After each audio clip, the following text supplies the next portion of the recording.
अस्मद्गुरुभ्यो नमः। अस्मत्परमगुरुभ्यो नमः। अस्मत्सर्वगुरुभ्यो नमः। श्रीमते रामानुजाय नमः। श्रीमते निगमान्तमहादेशिकाय नमः। रामानुजदया पात्रं ज्ञानवैराग्यभूषणं श्रीमद्वेङ्कटनाथार्यं वन्दे वेदान्तदेशिकं लक्ष्मीनाथसमारम्भां नाथयामनमध्यमाम् अस्मदाचार्यपर्यन्तां वन्दे गुरुपरम्परां यो नित्यमच्युतपदाम्बुजयुग्मरुक्मं व्यामोहतस्तदितराणि तृणाय मेने अस्मद्गुरोर्भगवतोऽस्य दयैकसिन्धोः रामानुजस्य चरणौ शरणं प्रपद्ये। मातापिता युवतीस्तनया विभूतिः सर्वं यदेव नियमेन वदन्मयानाम् औद्यस्य नः कुलपतेर्वकुलाभिरामं श्रीमत्तदङ्घ्रिङ्गणं प्रणमामि मूर्धा भूतं सरश्च मादापयवट्टनाथ श्रीभक्तिसारकुलशेखर योगिमाहान् भक्ताङ्घ्रिरेणुपरकालयतीन्द्रमिश्रान् श्रीमत्पराङ्कुशमुनिं प्रणतोऽस्मि नित्यम्। शुक्लाम्बरधरं विष्णुं शशिवर्णं चतुर्भुजं प्रसन्नवदनं ध्यायेत् सर्वविघ्नोपशान्तये यस्य द्विरदभक्त्राद्याः पारिषद्याः परश्यतं विघ्नं निघ्नन्ति सततं विश्वक्सेनं तमाश्रये। दिव्याकारं सरोजाक्षं शङ्खचक्रगदाधरं मुकुन्दद्वारनिलयं विश्वक्सेनमुपास्महे। व्यासं वसिष्ठनप्तारं शक्तये पौत्रमकल्मषं पराशरात्मजं वन्दे शुकदातं तपोनिधिं व्यासाय विष्णुरूपाय व्यासरूपाय विष्णवे नमो वै ब्रह्मनिधये वासिष्ठाय नमो नमः। अविकाराय शुद्धाय नित्याय परमात्मने सदैकरूपरूपाय विष्णवे सर्वजिष्णवे सम्यज्ञाय कलापेन महता भारतेन च उपबृंहितवेदाय नमो व्यासाय विष्णवे मुनिं स्निग्धाम्बुधाभासं वेदव्यासमकल्मषं वेदव्यासं सरस्वत्या भासं व्यासं नमाम्यहम्। अचतुर्वदनो ब्रह्मा द्विबाहुरपरो हरिः अफाललोचनः शम्भुः भगवान् बादरायणः कृष्णं कमलपत्राक्षं पुण्यश्रवणकीर्तनं वासुदेवं जगद्योनिं नौमि नारायणं हरिं कृष्णाय यादवेन्द्राय ज्ञानमुद्राय योगिने नाथाय रुक्मिणीशाय नमो वेदान्तवेदिने सारथ्यमर्जुनस्याजौ कुर्वन् गीतामृतं ददौ लोकत्रयोपकाराय तस्मै कृष्णात्मने नमः। सर्वोपनिषदो गावो दोग्धा गोपालनन्दनः पार्थो वत्सः सुधीर्भोक्ता दुग्धं गीतामृतं महत् मलनिर्मोचनं पुंसां जलस्नानं दिने दिने सगद्गीतां भसिस्नानं संसारमलमोचनं गीतासु गीता कर्तव्या किमन्यैः शास्त्रविस्तरैः या स्वयं पद्मनाभस्य मुखपद्माद् विनिसृताः सर्वशास्त्रमयी गीता सर्वदेवमयो हरिः सर्वतीर्थमयी गंगा सर्वधर्ममयो मनः यस्मिन् प्रसादसमुखे कवयोऽपि ते शास्त्राण्यशासुरिहयन्महिमाश्रयाणि कृष्णेन तेन यदिह स्वयमेव गीतं शास्त्रस्य तस्य सदृशं किमिहास्ति शास्त्रम्। भीष्मद्रोणतटा जयद्रथजला गान्धारनीलोत्पला शल्यग्राहवती कृपेण वैनी कर्णेन वेलाकुलाम् अश्वत्थामविकर्णघोरमकरा दुर्योधनावर्तिनी सोत्तीर्णा खलु पाण्डवैरणनदी कैवर्तके केशवे नमोऽस्तु ते व्यासविशालबुद्धे पुल्लारविन्दायतपत्रनेत्र येन त्वया भारततैलपूर्णः प्रज्वालितो ज्ञानमयप्रदीपः प्रपन्नपारिजाताय तोत्रवेत्रैकपाणिये ज्ञानमुद्राय कृष्णाय गीतामृतदुहे नमः। वसुदेवसुतं देवं कंसचाणूरमर्दनं देवकी परमानन्दं कृष्णं वन्दे जगद्गुरुम् पाराशर्यवचः सरोजमवनं गीतार्थगन्धोत्कटं नानाख्यानककेसरं हरिकथा सम्बोधनाबोधितं लोके सज्जनषट्पदैरहरः पिपीयमानं मुदा भूयात् भारतपङ्कजं कलिमलप्रध्वंसिनः श्रेयसे मूकं करोति वाचालं पङ्गुं लङ्घयते गिरिं यत्कृपादमहं वन्दे परमानन्दमाधवम्। यं ब्रह्मा वरुणीन्द्ररुद्रमरुतस्तुन्वन्ति दिव्यैस्तवैः वेदैः साङ्गपदक्रमोपनिषदैर्गायन्ति यं सामगाः ज्ञानावस्थिततद्गतेन मनसा पश्यन्ति यं योगिनो यस्यान्तं न विदुः सुरासुरगण देवाय तस्मै नमः। पार्थाय प्रतिबोधितां भगवता नारायणेन स्वयं व्यासेन ग्रथितां पुराणमुनिना मध्ये महाभारतम् अद्वैतामृतवर्षिणीं भगवतीम् अष्टादशाध्यायिनीम् अम्ब त्वामनुसन्धदामि भगवद्गीते भवद्वेषिणीम्। अष्टमयी समेता श्रीकृष्णाय परब्रह्मणे नमः। अथ श्रीमद्भगवद्गीतासु उपनिषत्सु ब्रह्मविद्यायां योगशास्त्रे श्रीकृष्णार्जुनसंवादे भक्तियोगो नाम द्वादशाध्याये त्रयोदश श्लोकाः। अद्वेष्टा सर्वभूतानां मैत्रः करुण एव च निर्ममो निरहङ्कारः समदुःखः सुखः क्षमी सन्तुष्टः सततं योगी यतात्मा दृढनिश्चयः मय्यर्पितमनो बुद्धिः यो मद्भक्तः स मे प्रियः।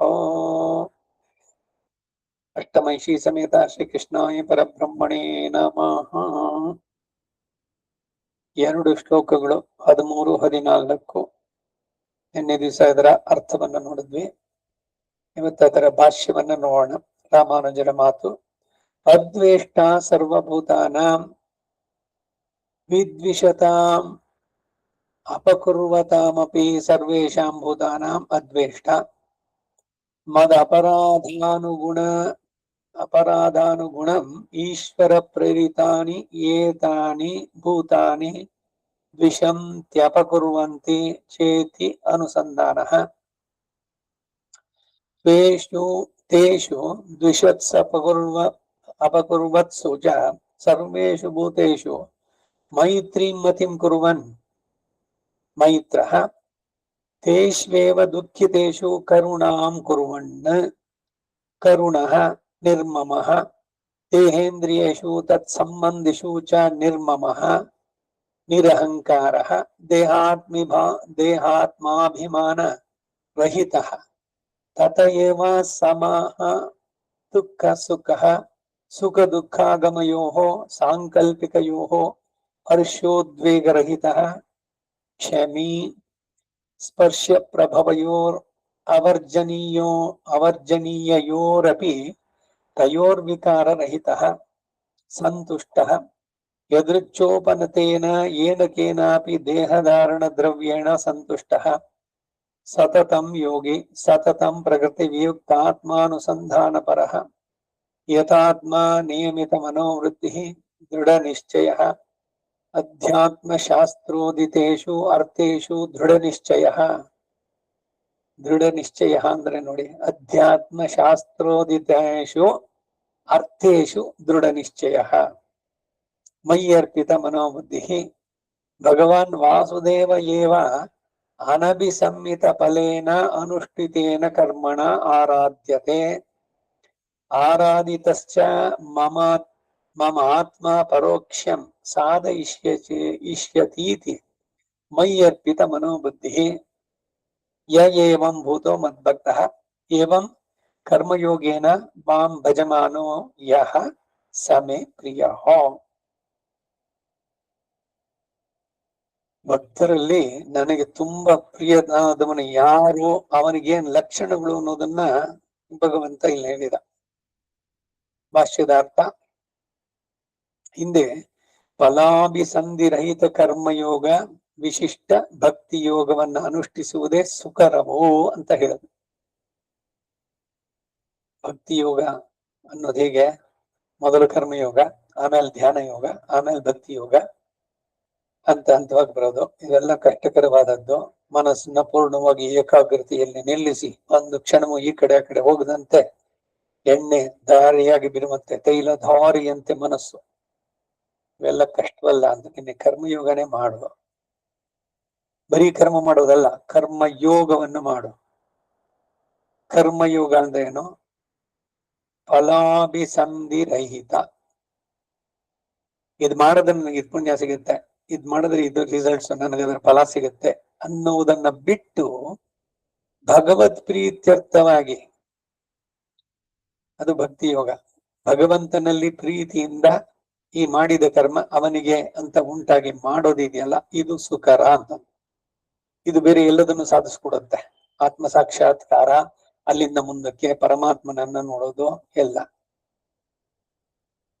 ದಿವ್ಯ ಪ್ರಬಂಧದಲ್ಲೂ ಕೂಡ ನಮ್ಮಾಳ್ವಾರ್ ಅದು ಹೇಳ್ಬೇಕಾರೆ, ಕುರುಹಮಿಹ ಉಣರ್ವತ್ತೊಡು ನೋಕಿ ಎಲ್ಲಾಂ ಬಿಟ್ಟ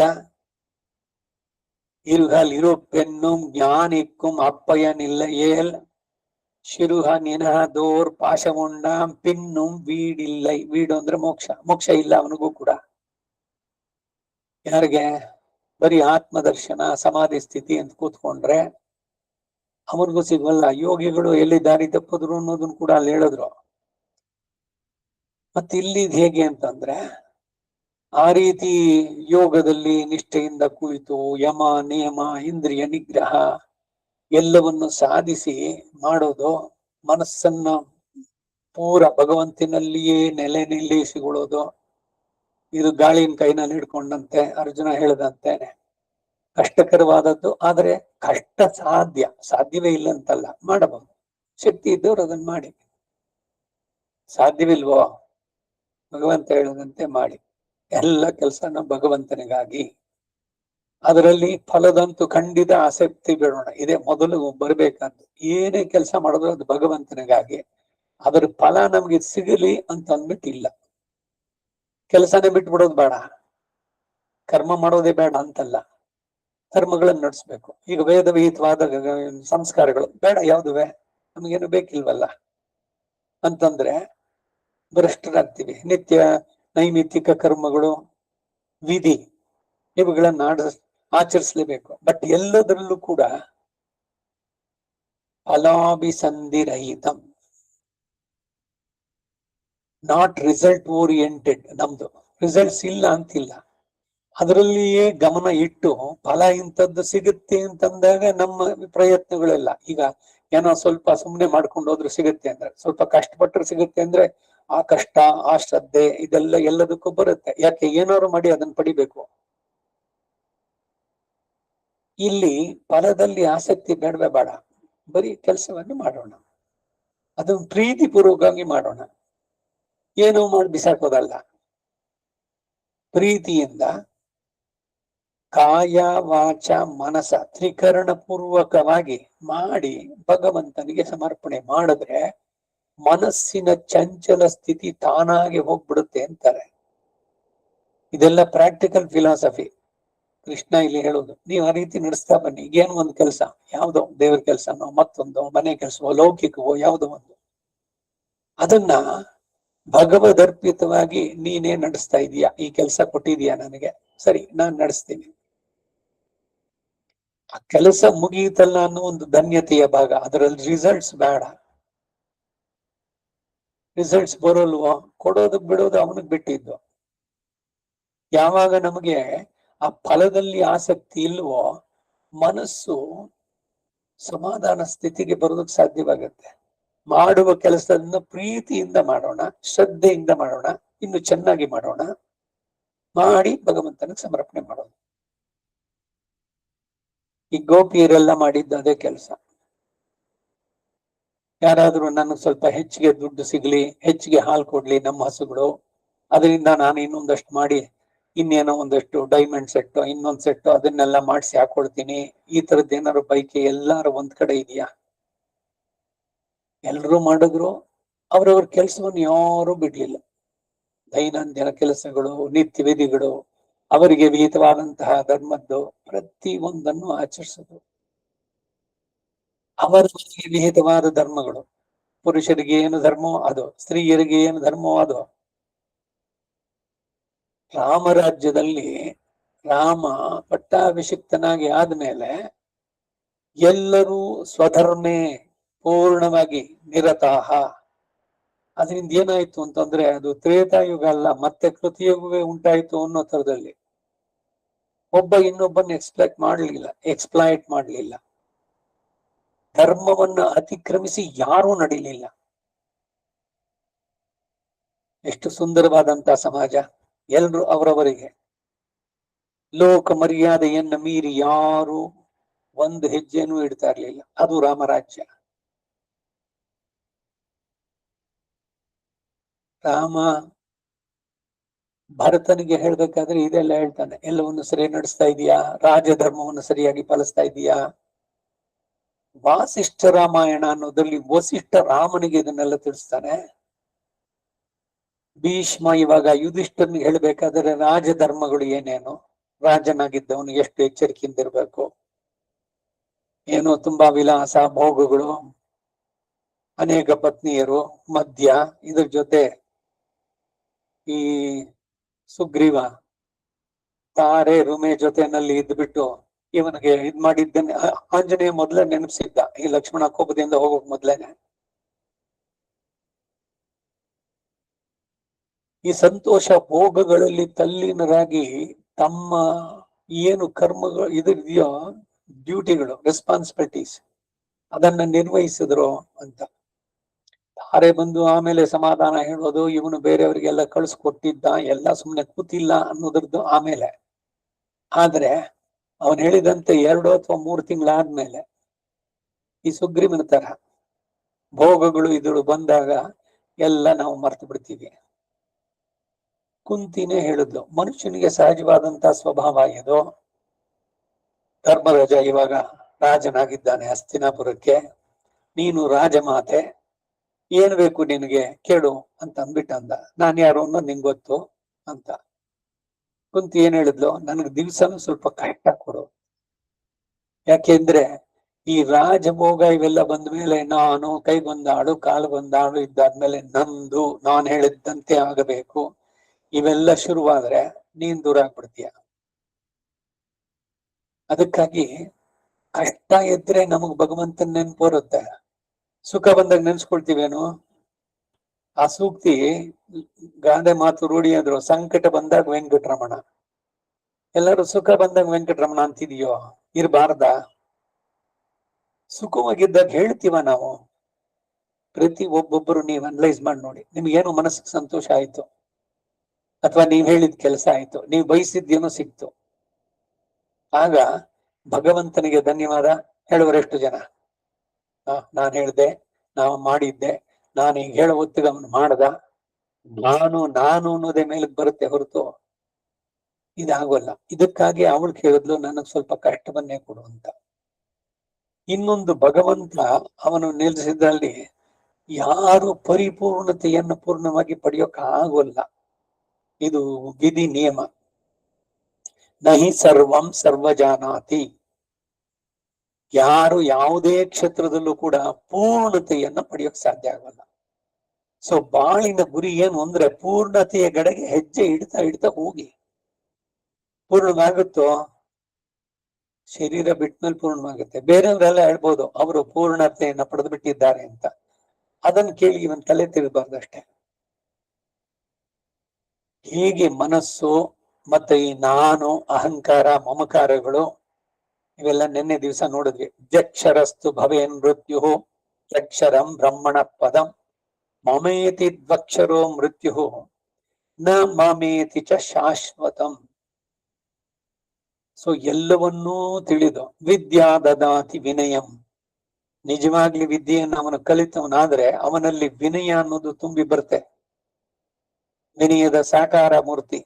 ಓ ಈಸ್ ಸೋ ಹಂಬಲ್. ಎಷ್ಟೆಲ್ಲ ತಿಳಿದ್ರು ಕೂಡ ಏನು ತಿಳಿದವನಂತೆ ಹೇಳುವಂತಹದ್ದು ಅಂತ, ಅದು ವಿದ್ಯೆ ಅನ್ನೋದು ತೋರುವಂತಹದ್ದು. ಇವೆಲ್ಲವನ್ನ ಸಾಧಿಸಬೇಕು ಪ್ರಯತ್ನ ಪೂರ್ವಕವಾಗಿ. ಅಹಂಕಾರ ಮಮಕಾರಗಳು ಮೇಲಕ್ಕೆ ಬರಬಾರ್ದು. ಅದಕ್ಕೇನು ಅಂದ್ರೆ ಈ ಆತ್ಮ ಅವನಿಗೆ ಸೇರಿದ್ದು, ಅವನು ನಡೆಸಿದಂತೆ ಎಲ್ಲವೂ ಆಗುವಂತಹದ್ದು. ಈ ಎಲ್ಲವನ್ನು ಇಟ್ಟುಕೊಂಡು ಫಲಾಭಿಸಂಧಿರಹಿತವಾಗಿ ಕರ್ಮ ಯೋಗವಾಗುವಂತಹದ್ದು. ವಿಶಿಷ್ಟ ಭಕ್ತಿ ಯೋಗವನ್ನು ಅನುಷ್ಠಿಸೋದೇ ಸುಕರ. ಇದು ಪ್ರೀತಿಪೂರ್ವಕವಾಗಿ ಮಾಡುವಂತ ಕರ್ಮಗಳು ಭಗವದರ್ಪಿತವಾಗಿಯೇ ಮಾಡುವಂತಹದ್ದು. ನನಗೆ ಬೆನಿಫಿಟ್ ಆಗ್ಲಿ ಅಥವಾ ಬೇರೆ ಇತರ ದೇವತಾಂತರಗಳು ಅಲ್ಲ, ಅದು ಅವನಿಗೇ ಅನ್ನುವಂಥದ್ದು. ಮುಂದೆ ಈ 2 ಶ್ಲೋಕಗಳಲ್ಲಿ ಅಂತಹ ಭಕ್ತಿ ಯೋಗ ಆರಂಭದ ಯಾವ ಯಾವ ಗುಣಗಳಿಂದ ಯುಕ್ತನಾದ್ರೆ ಇಂತಹ ಫಲಾಭಿಸಂಧಿರಹಿತವಾದ ಕರ್ಮನಿಷ್ಠೆಯಿಂದ ಕೂಡಿದ ಉಪಾಸನೆಯಿಂದ ತಾನು ಪ್ರೀತನಾಗ್ತೇನೆ ಎಂದು ಶ್ರೀಕೃಷ್ಣ ಭಗವಾನ್ ಹೇಳ್ತಾರೆ.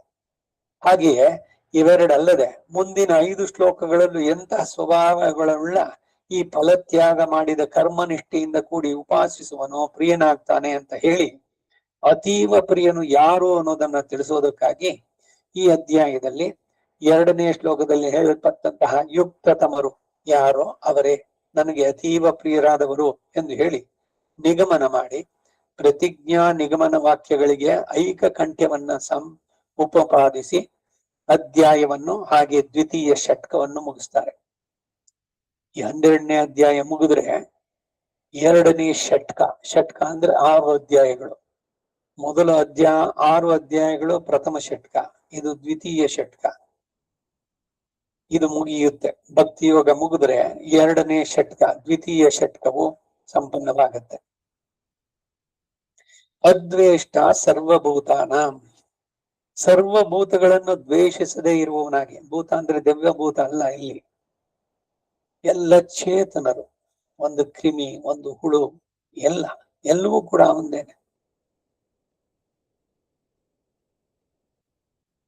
ನಮ್ಮಲ್ಲಿ ನಿಷ್ಕಾರಣವಾಗಿ ದ್ವೇಷಿಸಿದವನನ್ನು ದ್ವೇಷಿಸದೇ ಇರಬೇಕೆ ಅಂತಂದ್ರೆ ಸುಮ್ಮನೆ ವಿದ್ವಿಷತ, ದ್ವೇಷಿಸುವವರನ್ನ ಮಾತ್ರವೇ ಅಲ್ಲದೆ ಅಪಕುರ್ವತಾಮಪಿ, ಸಾಕ್ಷಾತ್ತಾಗಿ ಅಪಕಾರವನ್ನು ಮಾಡುವವರನ್ನು ಕೂಡ ಅದ್ವೇಷ್ಟ, ದ್ವೇಷಿಸದೇ ಇರುವವನಾಗಿ. ನಮ್ಮನ್ನು ದ್ವೇಷಿಸದೇ ಇದ್ದರೆ ಸುಮ್ಮನೆ ಇರಬಹುದು, ಪ್ರತ್ಯುತ ಅಪಕಾರವನ್ನೇ ಮಾಡ್ತಾ ಇದ್ರೆ ಅಂತವರನ್ನು ನಾವು ದ್ವೇಷಿಸದೇ ಇರಲು ಸಾಧ್ಯವೇ ಅಂದ್ರೆ ಮುಂದೆ ಹೇಳುವ ಅನುಸಂಧಾನ ಉಳ್ಳವನಾದ್ರೆ ಸಾಧ್ಯ ಅಂತ ಹೇಳ್ತಾರೆ.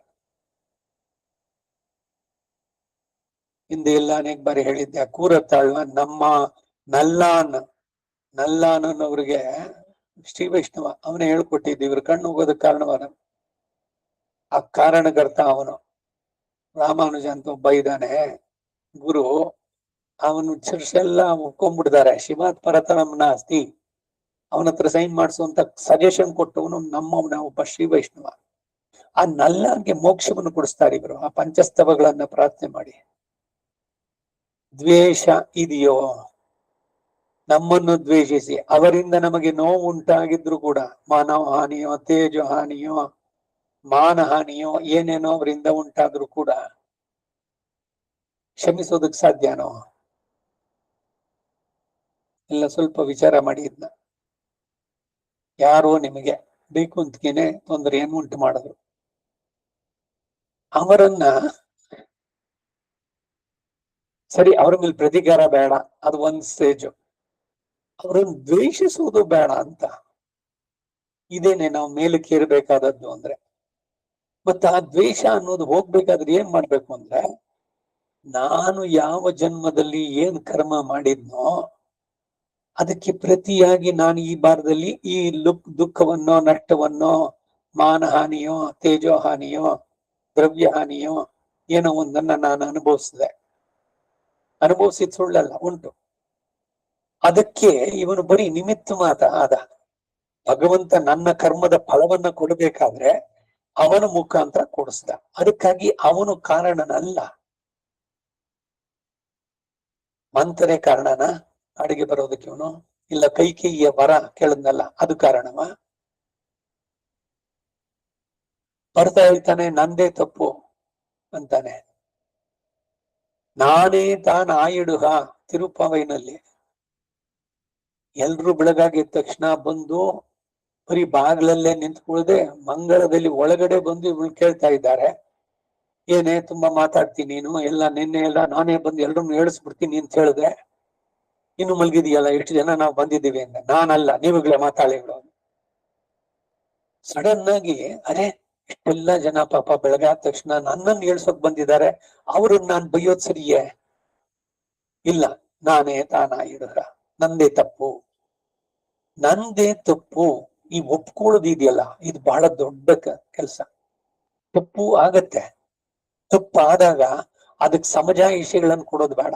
ಈ ಕಾರಣದಿಂದ ಅದಾಯ್ತು ಇದಾಯ್ತು ಏನೇ ಎಕ್ಸ್ಕ್ಯೂಸಸ್ ಕೇಳಿದ್ರು ಕೂಡ ತಪ್ಪೇನೆ. ಮೊದಲು ತಪ್ಪನ್ನ ಒಪ್ಕೊಳ್ಳೋದನ್ನ ನಾವು ಕಲಿಬೇಕು. ನನ್ನಿಂದ ತಪ್ಪಾಯಿತು, ಅದಕ್ಕೇನು ಕ್ಷಮೆಯನ್ನು ಫಸ್ಟ್ ಕೇಳಿ, ರೀಸನಿಂಗ್ ಕೊಡ್ಬೇಕಾಗಿಲ್ಲ.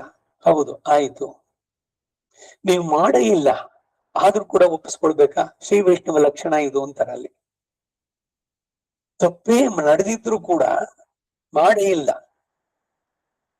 ಆದ್ರೂ ತಪ್ಪನ್ನು ಒಪ್ಕೊಳ್ಳೋದು ಏನು? ನೀವ್ ಹಂಗಂದ್ರಂತೆ ನಿಮ್ಗೆ ಹಂಗನ್ನಿಸ್ತಾ?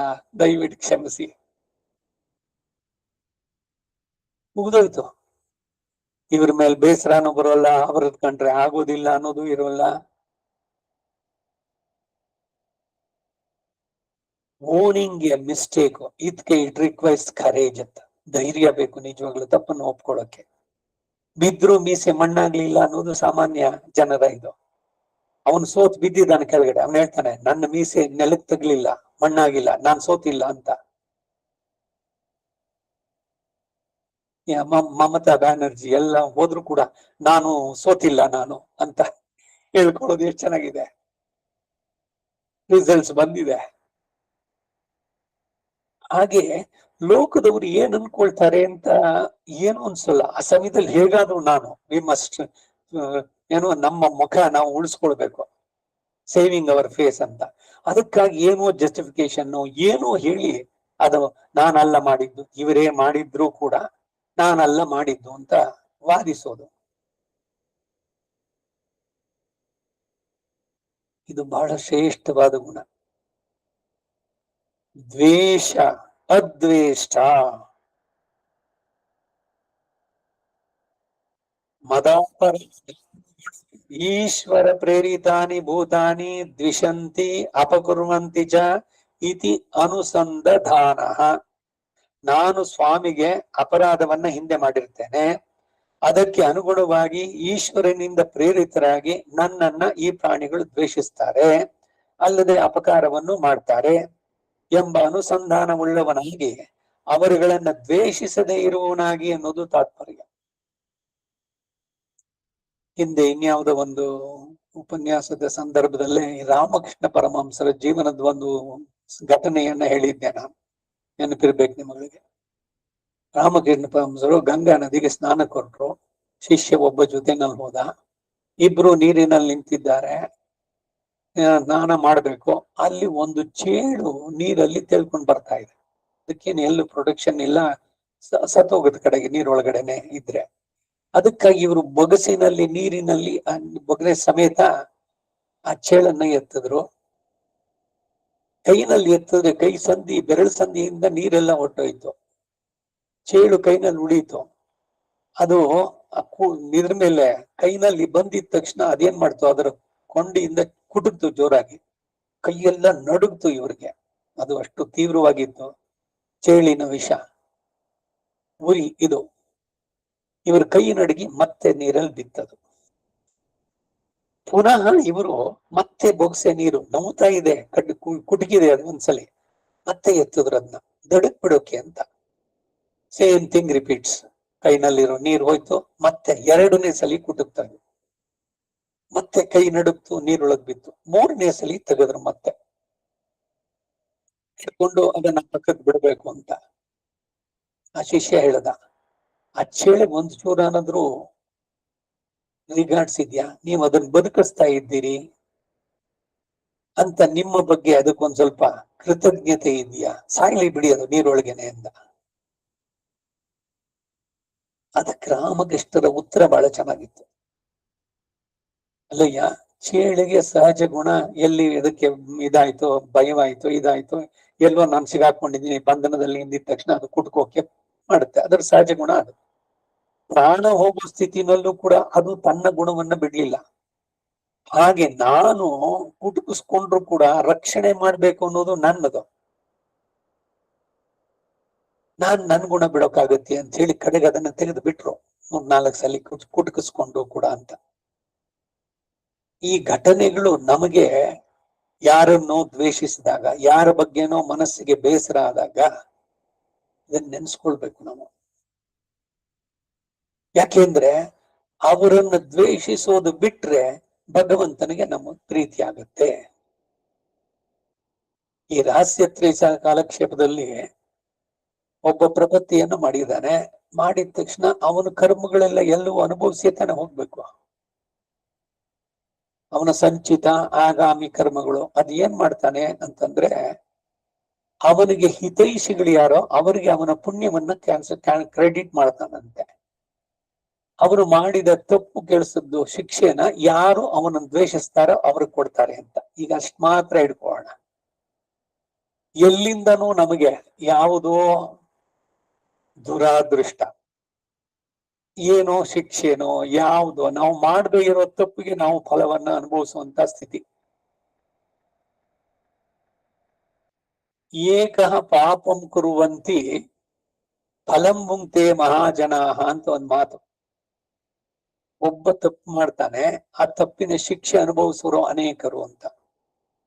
ಕರ್ಮ ಸಿದ್ಧಾಂತ ಸುಮ್ನೆ ಅಲ್ಲ, ಇದು ಎಲ್ರ ಕರ್ಮನೂ ಅಲ್ಲಿ ಸೇರಿದ್ದು. ಅವನು ಮಾಡಿದ್ದು, ಇವ್ರು ಅನುಭವಿಸ್ಬೇಕಾಗಿದ್ದು ಎಲ್ಲವೂ ಕೂಡ ಅಷ್ಟೇ.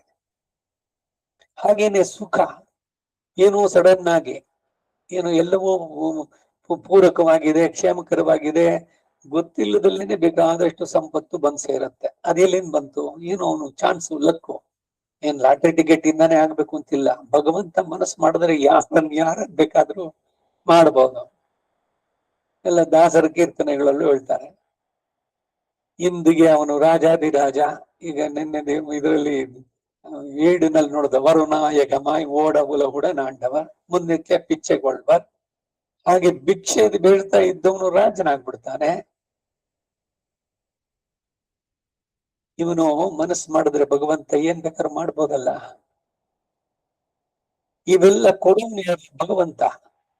ಇದು ನಾವು ಚೆನ್ನಾಗಿ ನೆನ್ಪಿಟ್ಕೊಂಡ್ರೆ, ಯಾರು ನಮಗೆ ದುಃಖವನ್ನೋ ಕ್ಲೇಶವನ್ನೋ ಉಂಟು ಮಾಡಿದ್ರು ಅಥವಾ ಯಾರೋ ದ್ವೇಷಿಸ್ತಾರೆ ಅವರನ್ನ ನಾವು ಪ್ರತಿಯಾಗಿ ದ್ವೇಷಿಸ್ಬೇಕು, ಆ ಪ್ರತೀಕಾರ ತಗೋಬೇಕು, ಆ ಸೇಡು ಎಲ್ಲ ಹೋಗ್ಬೇಕು. ಮಹಾಭಾರತದ ಕಾಲಕ್ಷೇಪ ಮಾಡಿದ್ರೆ ಏನಿದೆ, ಕೌರವರು ಪಾಂಡವರು ದಾಯಾದಿ ಹೊಡೆದಾಟ, ಇದು ಬರೀ ಎಷ್ಟಲ್ಲ, ವೇದದಲ್ಲೇನಿತ್ತು. ದೇವಾಸುರ ಸಂಯತ್ತ ಆಸನ್, ದೇವತೆಗಳಿಗೂ ಅಸುರರಿಗೂ ಯುದ್ಧ ಸಂಭವಿಸಿತು. ಎಷ್ಟು ಸಲ ಇದೆ ಗೊತ್ತಾ? ದೇವತೆಗಳು ಅಸುರರು ಯಾರು? ದ್ವಿತೀಯ ಮಕ್ಕಳು ದೈತ್ಯರು, ಅದಿತೀಯ ಮಕ್ಕಳು ದೇವತೆಗಳು. ಈ ದ್ವಿತೀಯ ಅದಿತಿ ಎಲ್ಲ ಯಾರು? ಅವರಿಬ್ರು ಕಶ್ಯಪನ ಪತ್ನಿಯರು, ಅಂದ್ರೆ ಅಕ್ಕ ತಂಗಿಯರ ಮಕ್ಕಳು, ಕಸಿನ್ಸು. ಅವರು ಹೊಡೆದಾಟ, ದಾಯಾದಿ ಕಲಹ. ದಾಯಾದಿ ಅನ್ನೋ ಪದಕ್ಕೆನೆ ದಾಯ ಅಂದ್ರೆ ಆಸ್ತಿ. ಪಿತೃಗಳಿಂದ ಅಂದ್ರೆ ತಂದೆ ಮಾಡಿದಂತ ಆಸ್ತಿ, ಅದರಲ್ಲಿ ಭಾಗವನ್ನ ಕೇಳೋದು.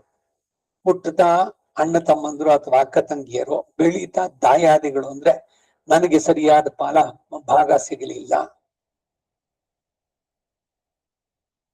ಇದೇ ತಾನೇ ಲೋಕದಲ್ಲೆಲ್ಲ ಕಾನ್ಫ್ಲಿಕ್ಟ್ಸ್. ಅಕ್ಕ ತಂಗಿಯರು, ಅಣ್ಣ ತಮ್ಮಂದ್ರು, ದಾಯಾದಿಗಳು, ಸಿವಿಲ್ ಇದು ಕೋರ್ಟ್ ಕಚೇರಿ, ವ್ಯಾಜ್ಯ ಪರಿಹರಿಸೋದಕ್ಕೆ ಅದು ಹೋಗ್ಲಿ, ಮುಗಿಯುತ್ತಾ ಬೇಗ. ಇವರು ಸತ್ತ ಮೇಲೂ ಇನ್ನೂ ಕಂಟಿನ್ಯೂ ಆಗ್ತಾ ಇರುತ್ತದು. ಈ ದಾಯಾದಿ ಕಲಹದಲ್ಲಿ ಉದ್ಧಾರ ಆಗೋರು ಲಾಯರ್ಗಳು.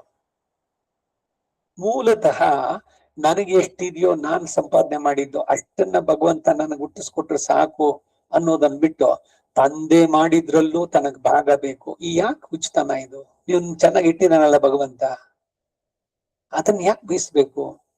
ಹಾಗಾದ್ರೆ ಕೇಳ್ಬಾರ್ದ? ಬೇಡ, ಕೇಳೋದೇ ಬೇಡ. ಉತ್ತಮಂತು ಸ್ವಾರ್ಜಿತಂ ವಿತ್ತಂ ಮಧ್ಯಮಂ ಪಿತ್ರಾರ್ಜಿತಂ ಸ್ತ್ರೀಧನಂ ಅಧಮಾಧಮಂ ಅಂತ ಒಂದು ಸುಭಾಷಿತಕಾರ ಹೇಳ್ತಾನೆ. ಪಿತ್ರಾರ್ಜಿತವಾದದ್ದು ಬಂದದ್ದು ಅಂತ ಅದನ್ನ ಭೋಗಿಸೋದಿದೆಯಲ್ಲ, ಅದು ಮಧ್ಯಮ. ಅದು ತಾನು ಸ್ವಂತಹ ಸಂಪಾದನೆ ಮಾಡ್ತಾನಲ್ಲ, ಅದು ಉತ್ತಮವಾದದ್ದು. ಭಗವಂತನಲ್ಲಿ ನಾವು ಕೇಳೋದೇನು ಅಂತಂದ್ರೆ, ಹೆಚ್ಚಿಗೆ ಹಣ ಬೇಡ. ಏನೋ ನೀನು ಯಾವ ವೃತ್ತಿ ಕೊಟ್ಟಿದ್ಯೋ ಅದರಲ್ಲಿ ನ್ಯಾಯವಾಗಿ ನಾನು ಏನು ಸಂಪಾದನೆ ಮಾಡಿದ್ದೀನೋ ಅದು ನನ್ನ ಕಡೆಯ ತನಕ ಆಪದ್ಧನವಾಗಿ ಇದ್ದು, ನಾನು ಇನ್ನೊಬ್ಬರಲ್ಲಿ ಯಾಚಿಸದೆ, ದುಡ್ಡು ಸ್ವಲ್ಪ ಬೇಕಾಗಿತ್ತು ಖರ್ಚಿಗೆ, ಇಲ್ಲ ಮಗನೋ ಮಗಳೋ ಅವರೋ ಇವರೋ ಕೊಡ್ಲಿ ಅಂತ ಕೇಳುವಂತ ಸ್ಥಿತಿ ಬರಬಾರ್ದು. ವಿನಾ ದೈನ್ಯನ ಜೀವನ. ಇದನ್ನ ಇಟ್ಕೊಂಡ್ರೆ ಆ ಆಸ್ತಿ ಹೋಗ್ಲಿ. ಇಷ್ಟೆಲ್ಲ ಹೊಡೆದಾಡಿ ಅಪ್ಪ ಅಂದೋ ಇದೋ ಎಲ್ಲ, ಇವ್ರು ಯಾರು ತಗೊಂಡೋಗ್ತಾರೆ ಏನ್ ಆಸ್ತಿನ? ಇಬ್ರು ಕೋರ್ಟ್ಗೆ ಹತ್ತಿದ್ದು, ಸುತ್ತಿದ್ದೆ ಕೋರ್ಟ್ಗೆ ಬಂತು, ಅಡ್ಜನ್ನು ಅದ್ದು ಇದ್ದು ಅನ್ಕೊಂಡು ಎಲ್ಲ ಉದ್ದಕ್ಕೂ ಅದಕ್ಕೆ ಸುಳ್ಳು ಸಾಕ್ಷಿಗಳು ಅದೆಲ್ಲ ಏನಾರು ಮಾಡಿ ಅದನ್ನ ತಗೋಬೇಕು ಅಂತ ಹೋಗ್ಲಿ. ಲಂಚ ನ್ಯಾಯಾಧೀಶನಿಗೂ ಲಂಚ ಕೊಟ್ಟು ತಮ್ಮ ಕಡೆಗೆ ಕೇಸನ್ನು ಮಾಡಿಸ್ಕೊಂಡು ಗೆದ್ರು. ಇವನಿಗೆ ನ್ಯಾಯವಾಗಿ ಬರಬೇಕಾದದ್ದಲ್ಲ, ಅನ್ಯಾಯವಾಗಿ ಅವನನ್ನ ಕಬಳಿಸಿದ್ದು ಅಂತ ಜೀರ್ಣಿಸ್ಕೊಳ್ತಾನ ಇವನು. ಹಣ ಸಿಕ್ಕಿದೆ, ಆದ್ರೆ ಯಾವುದೋ ರೋಗವೋ ಮತ್ತೊಂದೋ ಬಂದು ಅದನ್ನ ಎಳ್ಕೊಂಡು ಹೋಗುತ್ತೆ. ಕರ್ಮ ಮಾತ್ರ ಮಾಡಿದ್ದನ್ನು ಬಿಡೋದಿಲ್ಲ. ಭಗವದ್ಗೀತೆಯನ್ನ ಕೈ ಮುಟ್ಟಿ ನಾನು ಸತ್ಯವನ್ನೇ ಹೇಳ್ತೇನೆ, ಸತ್ಯವನ್ನ ಬಿಟ್ಟಲ್ಲದೆ ಬೇರೆ ಏನನ್ನೂ ಹೇಳಲ್ಲ, ಹೀಗೆ ಹೇಳಿ ಬರೀ ಸತ್ಯಕ್ಕೂ ಅಪಮಾನ ಮಾಡಿ ಆ ರೀತಿ ಸಾಧಿಸಿದವರು ಏನನ್ನ ಪಡೆದ್ರು? ಎಲ್ರಿಗೂ ಕಾಣಿಸ್ಬೋದು, ಈ ಒಂದಿ ಕೇಸ್ ಅವನ ಕಡೆಗೆಲ್ಲ ಆಗೋಯ್ತು, ಎಲ್ಲ ಅವನಿಗೆ ಬಂತು. ನಿರಪರಾಧಿಗೆ ಶಿಕ್ಷೆ ಅದು ಮಾಡೋದಕ್ಕೆ ಪೂರಕರಾಗಿದ್ರೆ ಇದರ ಕರ್ಮ ಬಿಡುತ್ತೋ? ಹೀಗೆ ದ್ವೇಷ ಇದನ್ನ ನಾವು ಬಿಡಬೇಕು ಅನ್ನೋದು ಬಹಳ ಬಹಳ ಮುಖ್ಯ. ಅದ್ವೇಷ್ಟ ಸರ್ವಭೂತಾನ, ಸಮಸ್ತವಾದದ್ದು, ಪ್ರಾಣಿನೋ ಇದೋ ಎಲ್ಲ. ನಾನು ಸ್ವಾಮಿಗೆ ಅಪರಾಧವನ್ನ ಹಿಂದೆ ಮಾಡಿದ್ದೇನೆ, ಅದಕ್ಕೆ ಅನುಗುಣವಾಗಿ ಈಶ್ವರನಿಂದ ಪ್ರೇರಿತರಾಗಿ ನನ್ನನ್ನ ಈ ಪ್ರಾಣಿಗಳು ದ್ವೇಷಿಸ್ತಾರೆ ಅಥವಾ ಈ ಜನರು, ಅಲ್ಲದೆ ಅಪಕಾರವನ್ನು ಮಾಡ್ತಾರೆ ಎಂಬ ಅನುಸಂಧಾನವುಳ್ಳವನಾಗಿ ಅವರುಗಳನ್ನ ದ್ವೇಷಿಸದೆ ಇರುವವನಾಗಿ ಅನ್ನೋದು ತಾತ್ಪರ್ಯ. ಅದ್ವೇಷ್ಟ ಅಂತಂದ್ರೆ ಅವರುಗಳು ದ್ವೇಷಿಸಿ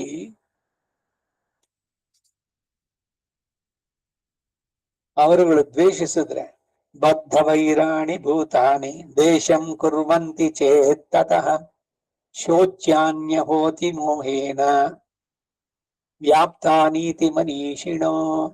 ಇತರರು ಬದ್ಧ ವೈರಿಗಳಾಗಿ ದ್ವೇಷವನ್ನ ಮಾಡಿದರು, ಅಹೋ ಇವರುಗಳು ಎಷ್ಟು ಅಜ್ಞಾನದಿಂದ ಮೋಹಿತರು, ಕರ್ಮ ಪರಿಪಾಕವು ಅವರಿಗೆ ಎಷ್ಟು ಬಲಿಷ್ಠವಾದದ್ದು ಎಂಬ ಪರಿತಾಪ ಇರಬೇಕು ಅಂತ ಹೇಳಲ್ಪಡುತ್ತೆ. ಭಗವಂತ ಅವರನ್ನ ಕ್ಷಮಿಸು ಅಂತ ಕೇಳುವಂತ ಮನಸ್ಸು ಬೇಕು ನಮಗೆ. ಹೋಗ್ಲಿ, ನಾವು ಅವ್ರನ್ನ ದ್ವೇಷಿಸೋದ್ ಬೇಡ, ಮಾತಾಡ್ಸೋಲ್ಲ ಅಷ್ಟೇ ನಾವು ಅವರನ್ನ. ಇದು ಒಂದ್ ಲೆವೆಲ್. ಆದ್ರೆ ಮಾತಾಡ್ಸೋದು ಅಷ್ಟೇ, ಎಷ್ಟು ಎದುರುಗಡೆ ಬಂದಾಗ ನಗ್ತಾ ಮಾತಾಡದ. ಇನ್ನೂ ಒಂದು ವಿಷಯ ನಿಮಗೆ ಹಿಂದೆ ಯಾವುದರಲ್ಲೂ ಹೇಳಿದ್ದು ನೆನಪು ನನಗೆ. ಈ ಕಾಶಿನಲ್ಲಿ ಯಾರ್ದು ಅಂತ್ಯಕಾಲ ಬಂದಿದೆ ಅಂತವ್ರನ್ನೆಲ್ಲ ಕರ್ಕೊಂಡೋಗಿ ಅಲ್ಲಿ ಬಿಡ್ತಾರೆ. ಅವರುಗಳು ಬಯಸ್ತಾರೆ ಕೆಲವರು, ಇನ್ ಕೆಲವರು ಕರ್ಕೊಂಡೋಗಿ ಬಿಡ್ತಾರೆ. ಏನು ಕಾಶಿನಲ್ಲಿ ಪ್ರಾಣ ಹೋದ್ರೆ, ಇವರು ಪ್ರಾಣ ಹೋಗೋ ಸಮಯಕ್ಕೆ ಶಿವ ಬಂದು ಇವರ ಕಿವಿನಲ್ಲಿ ರಾಮನಾಮವನ್ನು ಹೇಳ್ತಾನೆ, ಅವರು ಮೋಕ್ಷ ಸಿಗುತ್ತೆ ಅಂತ. ಅದಕ್ಕಾಗಿ ಬಹಳಷ್ಟು ಜನ ಅಲ್ಲಿ ವೃದ್ಧರ ಇದು ಏನು ಕಡೆ ಸ್ಥಿತಿನಲ್ಲಿರೋರು, ರೋಗದ ಉಲ್ಬಣ ದಶೆ ಅದರಲ್ಲಿ ಇರೋರು, ಇಂಥವರು.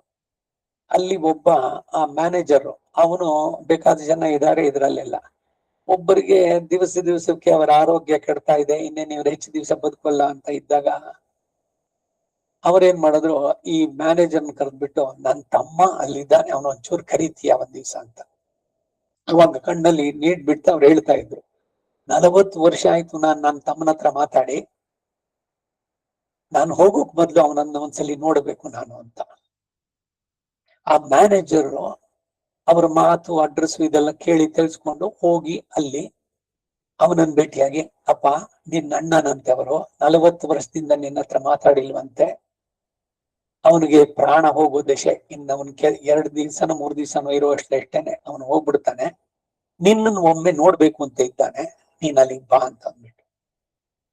ಸರಿ, ಇವನು ಅಲ್ಲಿ ತನಕ ನಾನ್ ಯಾಕೆ ಮಾತಾಡ್ಸ್ಬೇಕು ಅಂತ ಬಿಟ್ಟವನು, ಇವ್ರು ಬಂದ್ ಹೇಳಿದ್ಮೇಲೆ ಹೋದ. ಇಬ್ರು ಹೋದ ಮೇಲೆ ಅಣ್ಣ ಯಾವುದೋ ಮಾತಿಗೆ ಇವರಿಬ್ಬರಿಗೂ ಬಂದಿದ್ದು ಮನಸ್ತಾಪಕ್ಕೆ ಕಣ್ಣಲ್ಲಿ ನೀರು ತುಂಬಿಕೊಂಡು, ನಾನು ತಪ್ಪು ಕೆಲಸ ಮಾಡಿದ್ನೋ, ನನ್ನನ್ನು ಕ್ಷಮಿಸು, ದೊಡ್ಡವನಾಗಿದ್ರು ನಾನು ನಿನ್ನಲ್ಲಿ ತಪ್ಪು ಮಾಡಿದೆ, ಆಯ್ತು ನಂದು, ನೀನು ಕ್ಷಮಿಸು ಅಂತ ಹೇಳು, ನಾನು ನೆಮ್ಮದಿಯಾಗಿ ಪ್ರಾಣ ಬಿಡ್ತೀನಿ ಅಂತ ಹೇಳಿ ತಮ್ಮನಲ್ಲಿ, ಅಣ್ಣ ತಮ್ಮಂದ್ರಿಗೆ ಇಬ್ಬರಿಗೂ ಕೂಡ ನಾವು ದೊಡ್ಡ ತಪ್ಪು ಕೆಲಸ ಮಾಡಿದ್ವಿ, 40 ವರ್ಷ ಅವ್ರು ಮಾತಾಡಿಲ್ಲ. ಇವನು ಅಣ್ಣ ನೀನ್ ಹಾಗೆ ಹೇಳ್ಬೇಡ ಅಂತಿದ್ದೆಲ್ಲ ಹೇಳ್ದ, ಅವನು ಹೊರಟ. ಮನಸ್ಸಿಗೊಂದು ಸಮಾಧಾನ, ಕಡೆಯಲ್ಲಿ ತಮ್ಮನ ಹತ್ರ ಕೇಳಿದ್ನಲ್ಲ ಅಂತ.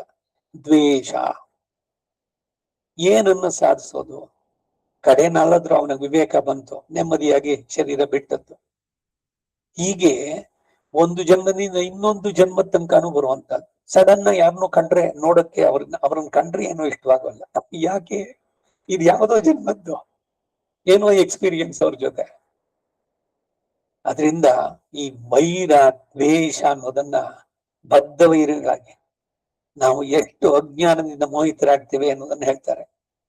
ಹಾಗೆ ಅಜ್ಞಾನವು ಅವರಲ್ಲಿ ಇರೋದ್ರಿಂದ ಸುತರಾಮನುಕಂಪೇತ, ಅಂತವರಲ್ಲಿ ಅಜ್ಞಾನ ವಿಧಿ ಎಂದು ದಯೆಯನ್ನ ತೋರಿಸತಕ್ಕದ್ದು ಎಂದು ಉಪದೇಶಿಸಲ್ಪಟ್ಟಿದೆ. ಏನು ಕಾರಣವೋ ಒಟ್ಟಿನಲ್ಲಿ ಅವರು ದ್ವೇಷಿಸಿದ್ರು, ಕ್ಷಮಿಸ್ಬೇಡ ಅವ್ರನ್ನ. ಯಾವುದೋ ಕಾರಣದಿಂದ ಏನು ನನ್ನ ಹಿಂದಿನ ಕರ್ಮ, ಅದಕ್ಕೆ ಕಾರಣವಾದವರವರು ಅಂತ ಹೇಳಿ ಅದನ್ನು ಬಿಟ್ಬಿಡೋದು. ಅಥವಾ ನನ್ನಲ್ಲಿ ನಿಶ್ಚಯವಾಗಿಯೂ ಏನಾದ್ರೂ ದೋಷಗಳಿದೆಯೋ ಏನೋ, ಅದಕ್ಕಾಗಿ ಹೀಗೆ ದ್ವೇಷಿಸ್ತಾರೋ ಎಂಬ ಅನುಸಂಧಾನ ಇರಬೇಕು. ಅಂತವರು ದೋಷ ಪ್ರಕಟಣೆ ಮಾಡಿದಾರಲ್ಲ ಎಂಬ ಕೃತಜ್ಞತಾ ಭಾವವನ್ನು ತೋರಿಸತಕ್ಕದ್ದೆಂದೂ ಉಪದೇಶಿಸಲ್ಪಟ್ಟಿದೆ. ಯಾರೋ ಏನೋ ಒಂದು ನಿಮ್ಮ ಸ್ವಭಾವ ನೋಡಿ ಹೀಗೆ ಮಾಡ್ತೀರಿ, ನೀವು ಸಡನ್ ಆಗಿ ಅದ್ ಮಾಡ್ಬಿಡ್ತೀರಿ ಅಂತಂದ್ರೆ ಕೋಪ ಬರುತ್ತೆ. ಯಾರಿಗಾದ್ರೂ ಎದೆಗೆ ಬಂದು ಒದ್ದಂತೆ ಅಂತ ಏನೋ ಒಂದು ಗಾದೆ ಬರುತ್ತೆ. ಇದ್ದದ್ದು ಹಾಗೆ ಹೇಳಿದ್ರೆ ಎದೆಗೆ ಬಂದು ಒದ್ರು ಅಂತ. ಯಾರು ನಮ್ಮ ತಪ್ಪನ್ನು ತೋರಿಸ್ಕೊಟ್ರೆ ಹೌದಾ ತುಂಬಾ ಧನ್ಯವಾದ, ನಾ ಕರೆಕ್ಟ್ ಮಾಡ್ಕೊಳ್ತೀನಿ ಅಂತ ಹೇಳುವಂತವ್ರು ಎಷ್ಟು ಜನ? ನನ್ ಮರ್ಯಾದೆ ಹೋಯ್ತು, ಅವ್ನು ಬಂದ್ ನನಗೆ ಹಿಂಗ್ ಅಂದ್ಬಿಟ್ಟಲ್ಲ, ಏನ್ ಯಾರು ಮಾಡೋದೇ ಇಲ್ವೋ? ಅವ್ರಿಗೆ ತಿರುಗಿಸಿ ಜೋರಾಗಿ ಹೇಳ್ಬಿಡೋದು. ಅದಕ್ಕೆ ಹೇಳುವಂತವ್ರು ಕೂಡ ನೀವು ತಪ್ಪು ತಿಳಿದೇ ಇದ್ರೆ ನೋಡಿ, ಈ ಜಾಗದಲ್ಲಿ ನೀವು ತಪ್ಪು ಮಾಡಿದ್ರಿ, ವೇದ ಜೋರಾಗಿ ಹೇಳ್ಬಿಡೋದು ಅಪಸ್ವರದಲ್ಲಿ. ಯಾರತ್ರ ನಿಮ್ಗೆ ಪಾಠ ಆಗಿದ್ದು? ಏನು ಇಲ್ಲಿ ಬಂದವರು ಎಲ್ಲಾ ಕಲ್ತ್ ಬಿಟ್ಟಿದಾರ? ಎಲ್ಲ ವೇದದ ಅರ್ಥ ಎಲ್ಲ ಗೊತ್ತಿದ್ಯೋ? ನನಗ್ ಗೊತ್ತಿದೆ ಯಾವುದು ಉದಾತ್ತ ಯಾವುದು ಅನುದಾತ್ತ, ನಾ ಹೇಳ್ತೀನಿ. ಅಂತವರಿಗೆ ವಿವೇಕ ಹೇಳಕ್ಕಾಗತ್ತೋ? ಹೀಗೆ ಯಾರು ನಮ್ಮ ತಪ್ಪನ್ನು ತೋರಿಸ್ಕೊಟ್ರೆ ನಾವು ಕೃತಜ್ಞರಾಗಿರ್ಬೇಕು. ತಪ್ಪನ್ನು ಒಪ್ಪಿಕೊಳ್ಳುವ ಬುದ್ಧಿ ಇರಬೇಕು. ನಾವು ಉದ್ಧಾರ ಆಗ್ಬೇಕಾದ್ರೆ ತೋರಿಸ್ಕೊಟ್ರಲ್ಲ ಅವರು, ಅದಕ್ಕೆ ಅವ್ರಿಗೆ ಧನ್ಯವಾದ ಹೇಳಿ.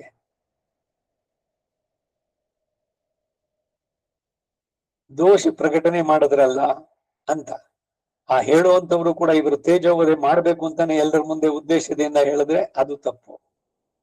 ಅವರ ತಪ್ಪನ್ನು ನಾವು ತಿದ್ದಕ್ಕಾಗಲ್ವಲ್ಲ. ಸೊ ನಾವು ಅವರಿಗೆ ಧನ್ಯವಾದ ಹೇಳೋಣ, ನಮ್ಮ ತಪ್ಪನ್ನ ಏನಾರು ಆಗಿದ್ರೆ ಒಪ್ಕೋಣ, ಆಗದೆ ಇದ್ರು ಕೂಡ ಅಷ್ಟೇ, ಬಿಟ್ಬಿಡೋದಷ್ಟೇ. ಹೀಗೆ ಭಾವನೆಗೆಂತ ಶ್ರೀ ಯತಿವರ್ಗ್ಯರ ಭಾವನೆ ಇನ್ನೂ ಶ್ಲಾಘ್ಯತರವಾದದ್ದು. ನನ್ನ ದುಷ್ಕರ್ಮ ಏನೋ ಇತ್ತೋ ಅದು ಸರ್ವೇಶ್ವರನು ಪರಮ ಕೃಪೆಯ ಹೀಗೆ ಸುಲಭವಾಗಿ ಕಳೆದು ಹೋಗಲಿ ಎಂದು ಸಂಕಲ್ಪಿಸಿ ಅವರು ನನ್ನನ್ನು ದ್ವೇಷಿಸುವ ಹಾಗೆಯೋ ಅಲ್ಪ ಅಪಕಾರವನ್ನು ಮಾಡುವ ಹಾಗೆಯೋ ಮಾಡಿರುತ್ತಾನೆ ಎಂದು ಅನುಸಂಧಾನ ಇರಬೇಕು ಎಂದು ಉಪದೇಶಿಸ್ತಾರೆ. ಈಗ ರೀ ರಾಮಕೃಷ್ಣ ಪರಮಹಂಸರ ಇದರಲ್ಲೂ ನೋಡಿದ್ದು ಅದೇನೆ. 2-3 ಸಲ ಕುಟುಕಿಸ್ಕೊಂಡ್ರು ಕೂಡ ಮನುಷ್ಯನಿಗೆ ಸಹಜದ್ದು ದಯೆ ಇರಬೇಕು, ಅದು ನೀರಿನಲ್ಲಿ ಹೋಗ್ಬಿಡುತ್ತೆ, ಪ್ರಾಣ ಹೋಗುತ್ತದಕ್ಕೆ ಅಂತ ತೆಗೆದು ಅದನ್ನ ಮೇಲಕ್ಕೆ ಬಿಟ್ಟಿದ್ದು. ಹೀಗೆ ಅಂದರೆ ಶ್ರೀಕೃಷ್ಣನೇ ದ್ವಿಷದನ್ನಂ ನ ಭಕ್ತವ್ಯಂ, ಯಾರು ದ್ವೇಷಿಸ್ತಾರ ಅವ್ರ ಮನೇಲಿ ಊಟ ಮಾಡಬಾರದು, ನ ಭಕ್ತವ್ಯಂ ಅಂತ ಹೇಳಿ ದುರ್ಯೋಧನನ್ನ ದ್ವೇಷಿಸಲಿಲ್ವೇ ಅಂತ ಅಬ್ಜೆಕ್ಷನ್, ಆಕ್ಷೇಪ. ತಂದ್ರೆ ದುರ್ಯೋಧನನನ್ನ ಪ್ರತ್ಯಕ್ಷವಾಗಿ ತನ್ನನ್ನು ದ್ವೇಷಿಸಲಿಲ್ಲ. ದುರ್ಯೋಧನ ಕೃಷ್ಣನನ್ನ ನೇರವಾಗಿ ದ್ವೇಷಿಸಲಿಲ್ಲ. ಯಾಕೆ ಅವನಿಗೆ ಕೃಷ್ಣನ ಮೇಲೆ ಇದು ಅಂದ್ರೆ ಅವನು ಪಾಂಡವರ ಜೊತೆ ಸೇರಿದಾನಲ್ಲ ಅಂತ.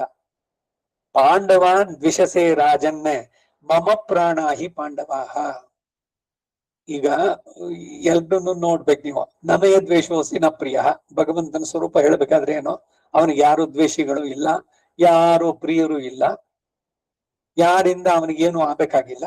ಅವ ಆಪ್ತ ಸಮಸ್ತ ಕಾಮ, ತನ್ನ ಇಚ್ಛೆಗಳನ್ನೆಲ್ಲ ತಾನೇ ಪೂರೈಸಿಕೊಳ್ಳಬಲ್ಲ, ತನ್ನ ಯಾವ ಒಂದು ಇಂದ್ರಿಯದ ಮೇಲೂ ತಾನು ಅವಲಂಬನೆ ಮಾಡ್ಕೊಂಡಿಲ್ಲ. ಈಗ ಕಣ್ಣು ಇದ್ರೆ ನಾವು ನೋಡೋದಕ್ಕೆ ಸಾಧ್ಯ, ಆ ಕಣ್ಣಿನಲ್ಲಿ ಏನಾದ್ರು ದೋಷ ಇದ್ರೆ ಅದಕ್ಕಾಗಿ ಕಣ್ ಅಡಕ ಬರುತ್ತೆ. ಕಣ್ಣು ಇಲ್ದಲೇನೆ ನೋಡಬಲ್ಲ ಭಗವಂತ, ಕಣ್ಣಿದ್ರೇನೆ ನೋಡ್ಬೇಕು ಅಂತಿಲ್ಲ. ಹೀಗೆ he is not dependent on any, ಯಾರ ಮೇಲೂ ಅವನಿಲ್ಲ. ಅದಕ್ಕೆ ಅವನನ್ನೇ ಸರ್ವತಂತ್ರ ಸ್ವತಂತ್ರ ಅಂತ ಹೇಳುವಂತ ಭಗವಂತ. ಆದರೆ ಯಾರು ತನ್ನಲ್ಲಿ ಬಂದು ಆಶ್ರಯಿಸ್ತಾರೋ, ತನ್ನನ್ನು ಪ್ರಾರ್ಥನೆ ಮಾಡ್ತಾರೋ ಅಂತವರಲ್ಲಿ ನಾನು ಪ್ರತಿಸ್ಪಂದಿಸ್ತೇನೆ ಅಂತ ಹೇಳಿದ್ದು. ನನ್ನ ಭಕ್ತರು ಯಾರಿದ್ದಾರೆ ಅವರಿಗೆ ಹಿಂಸೆಯನ್ನು ಮಾಡಿದ್ರೆ ಅವರು ನನ್ನ ದ್ವೇಷಿಗಳಾಗ್ತಾರೆ. ಮೂಲತಃ ನನಗೆ ಯಾರು ದ್ವೇಷಗಳಿಲ್ಲ. ಮಾಲಿ ಸುಮಾಲಿ ಇವರೆಲ್ಲ ರಾವಣನ ತಂದೆ, ಚಿಕ್ಕಪ್ಪ, ದೊಡ್ಡಪ್ಪಂದ್ರು. ಇವರೆಲ್ಲ ಸುಮಾಲಿ ಇವರುಗಳೆಲ್ಲ ಸೇರಿ ದೇವತೆಗಳು ಇಂದ್ರನ ಮೇಲೆ ಯುದ್ಧಕ್ಕೆ ಹೋದ್ರು. ಇಂದ್ರ ದೇವತೆಗಳು ವಿಷ್ಣುವನ್ನ ಪ್ರಾರ್ಥನೆ ಮಾಡಿದ್ರು, ನಮ್ಮನ್ನ ರಕ್ಷಿಸು ಇವರಿಂದ ಅಂತ. ವಿಷ್ಣು ಆಯುಧ ಸಮೇತನಾಗಿ ಬಂದು ರಾಕ್ಷಸರನ್ನ ಸದೆ ಬಡಿದು ಜಯವನ್ನು ತಂದುಕೊಟ್ಟ ದೇವತೆಗಳಿಗೆ. ರಾಕ್ಷಸರು ಸೋತಿ ಓಡಿದ್ರು ಕೂಡ ಅಡ್ಡಿಸ್ಕೊಂಡು ಬಂದ ಇವನ ಹಿಂದೆ ವಿಷ್ಣು. ಆಗ ಈ ಸುಮಾಲಿ ಹೇಳ್ತಾನೆ, ಏನೋ ವಿಷ್ಣು, ನಿನಗೆ ಯುದ್ಧದ ಧರ್ಮ ಗೊತ್ತಿಲ್ವಾ? ನಾವು ಇವಾಗ ಸೋಲನ್ನು ಒಪ್ಕೊಂಡು ನಮ್ಮ ಪ್ರಾಣ ರಕ್ಷಣೆಗೆ ನಾವು ಓಡ್ತಾ ಇದ್ದೇವೆ. ಸ್ವರ್ಗಲೋಕದಿಂದ ಅವರ ಪಾತಾಳದ ಇದಕ್ಕೆ ಹೋಗೋದಕ್ಕೆ ಓಡ್ತಾ ಇದ್ದೇವೆ. ಇನ್ನು ನೀನ್ ಅಟ್ಟಿಸ್ಕೊಂಡ್ ಬರೋದು ಸರಿನೋ ಅಂತ ಕೇಳ್ತಾನೆ. ಅದಕ್ಕೆ ವಿಷ್ಣು ಹೇಳ್ತಾನೆ, ನೋಡಪ್ಪ, ನನಗೆ ನಿಮ್ಮಿಂದಾನು ಏನೋ ಆಗ್ಬೇಕಾಗಿಲ್ಲ, ದೇವತೆಗಳಿಂದಾನು ಏನೋ ಆಗ್ಬೇಕಾಗಿಲ್ಲ. ನನಗೆ ಅವರು ಪ್ರೀತಿಕರ, ನೀವು ದ್ವೇಷಿಗಳು ಅಂತಿಲ್ಲ. ನನಗೆ ಯಾರು ದ್ವೇಷಿಗಳಿಲ್ಲ. ಆದರೆ ನನ್ನ ಭಕ್ತರಾಗಿ ನನ್ನಲ್ಲಿ ಶರಣಾಗಿ ಬಂದ ದೇವತೆಗಳನ್ನ ನೀವು ಹಿಂಸೆ ಮಾಡೋದ್ರಿಂದ ಈಗ ನೀವು ನನಗೆ ದ್ವೇಷಿಗಳು. ನಾನು ಅವರಿಗೆ ರಕ್ಷಣೆಯನ್ನ ಕೊಡ್ತೇನೆ ಅಂತ ಹೇಳಿ ಅಭಯವನ್ನು ತಿಳಿಸಿದ್ದೇನೆ. ಅದಕ್ಕಾಗಿ ನೀವು ಬರೀ ಸುಮ್ಮನೆ ಓಡಿದ್ರಲ್ಲ, ನೀವು ರಸಾತಲಕ್ಕೆ ಹೋದ್ರು ಬಿಡದೆ ಬಂದು ನಿಮ್ಮನ್ನು ಹೊಡಿತೀನಿ ಅಂತ ಹೇಳ್ತಾನೆ ವಿಷ್ಣು. ಇದು ಶರಣಾಗತ ರಕ್ಷಕನ ಕರ್ತವ್ಯ, ಅದಕ್ಕೆ ನಾನು ಮಾಡ್ತಿದ್ದೀನಿ ಅಂತಾನೆ. ಹೀಗೆ ಪಾಂಡವರನ್ನ ದ್ವೇಷಿಸುವಂತ ದುರ್ಯೋಧನ, ಅದರಿಂದ ನೀನು ನನಗೆ ದ್ವೇಷಗಳಲ್ಲಿ ಸೇರುವಂತವನು. ನಿನ್ನಲ್ಲಿ ನಾನು ಅನ್ನವನ್ನು ತಿನ್ನೋದು ವಿವೇಕ ಅಲ್ಲ. ನೀತಿ ಶಾಸ್ತ್ರದಲ್ಲೂ ಹೇಳೋದೆ, ಯಾರು ದ್ವೇಷಿಗಳು ಅವರ ಮನೆಯಲ್ಲಿ ಊಟ ಮಾಡಬಾರದು.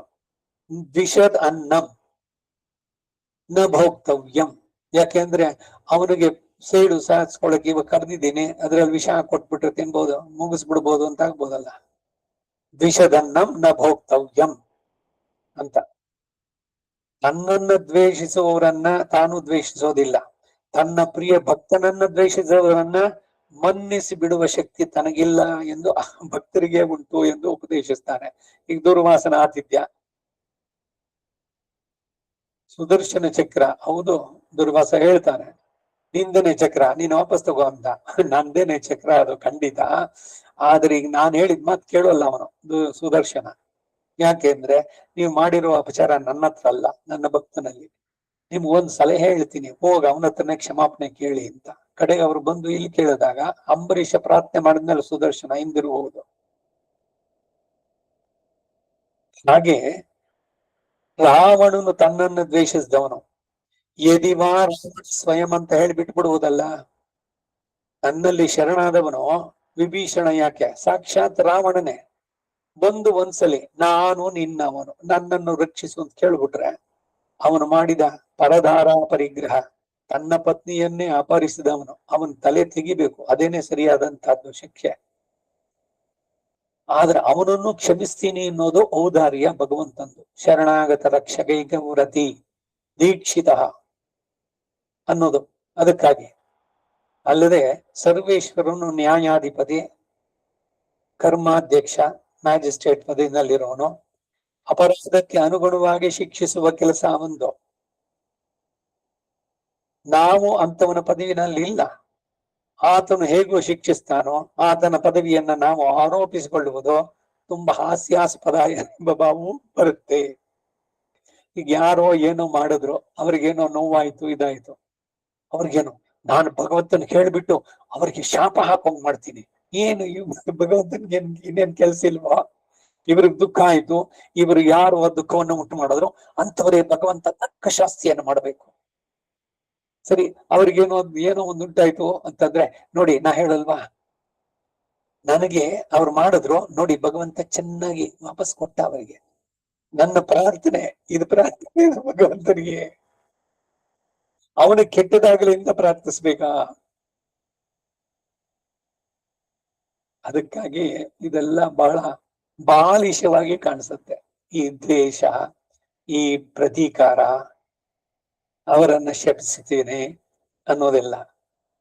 ಹೀಗೆ ಫಲಾಭಿಸಂಧರಹಿತ ಕರ್ಮ ಅನುಷ್ಠಾನದೊಂದಿಗೆ ಉಪಾಸನವನ್ನ ಆರಂಭಿಸುವಂತವನು ಅದ್ವೇಷ್ಟ, ದ್ವೇಷವಿಲ್ಲದವನಾಗಿಯೋ, ತೇಷು ದ್ವಿಷತ್ಸು ಅಪಕುರ್ವತ್ಸು ಚ, ಆ ಚೇತನರು ದ್ವೇಷಿಸಿ ಅಪಕಾರವನ್ನ ಮಾಡಿದವರಾದರೂ ಕೂಡ ಅವರಲ್ಲೂ ಮತ್ತು ಸರ್ವಭೂತೇಷು ಸಮಸ್ತ ಚೇತನರಲ್ಲೂ ಮೈತ್ರೀಂ ಮತಿಂ ಕುರುವನ್ನೇ, ಸ್ನೇಹ ಬುದ್ಧಿಯನ್ನು ಮಾಡುವವನಾಗಿ, ಮೈತ್ರ ಸ್ನೇಹ ಪರನಾದವನಾಗಿಯೋ, ತೇಷು ಏವ ದುಃಖಿತೇಷು ಕರುಣಾಂ ಕುರುವನ್ನೇ, ಆ ಪ್ರಾಣಿಗಳು ದುಃಖಿತರಾದರೆ ಸಾಧ್ಯವಾದಷ್ಟು ಅವರ ದುಃಖವನ್ನು ತಪ್ಪಿಸಲು ಯತ್ನ ಮಾಡಿ ಹೀಗೆ ಕರುಣೆಯನ್ನು ತೋರಿದವನಾಗಿ, ಕರುಣ ಕರುಣಿ ಎಂದೆನಿಸಿದವನಾಗಿಯೋ, ಕಾರುಣ್ಯ ಶಬ್ದಕ್ಕೆ ತನಗೆ ಯಾವ ಪ್ರಯೋಜನದ ಉದ್ದೇಶ ಇಲ್ಲದೆ ಇತರರ ದುಃಖವನ್ನು ಹೋಗಲಾಡಿಸಬೇಕು ಅನ್ನುವಂತ ಇಚ್ಛೆ. ಏನೋ ನಮ್ಗೆ ಅವನಿಂದ ಏನಾದ್ರು ಮುಂದಕ್ಕೆ ಉಪಯೋಗ ಆಗ್ಬಹುದು, ಈಗೇನೋ ಅವನ ಕಷ್ಟದಲ್ಲಿದೆ, ಅವನಿಗೇನೋ ಸ್ವಲ್ಪ ಸಹಾಯ ಮಾಡೋಣ ಆ ಉದ್ದೇಶದಿಂದ ಅಲ್ಲ.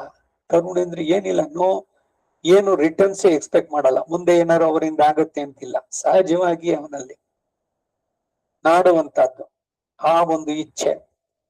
ನಿರ್ಮಮಃ ಅಂದರೆ ದೇಹೇಂದ್ರಿಯಗಳಲ್ಲೂ ತತ್ ಸಂಬಂಧಿಶುಚ, ಅದಕ್ಕೆ ಸಂಬಂಧಪಟ್ಟ ವಸ್ತುಗಳಲ್ಲೂ ತನ್ನದೆಂಬ ಮಮತೆ ಇಲ್ಲದವನಾಗಿ.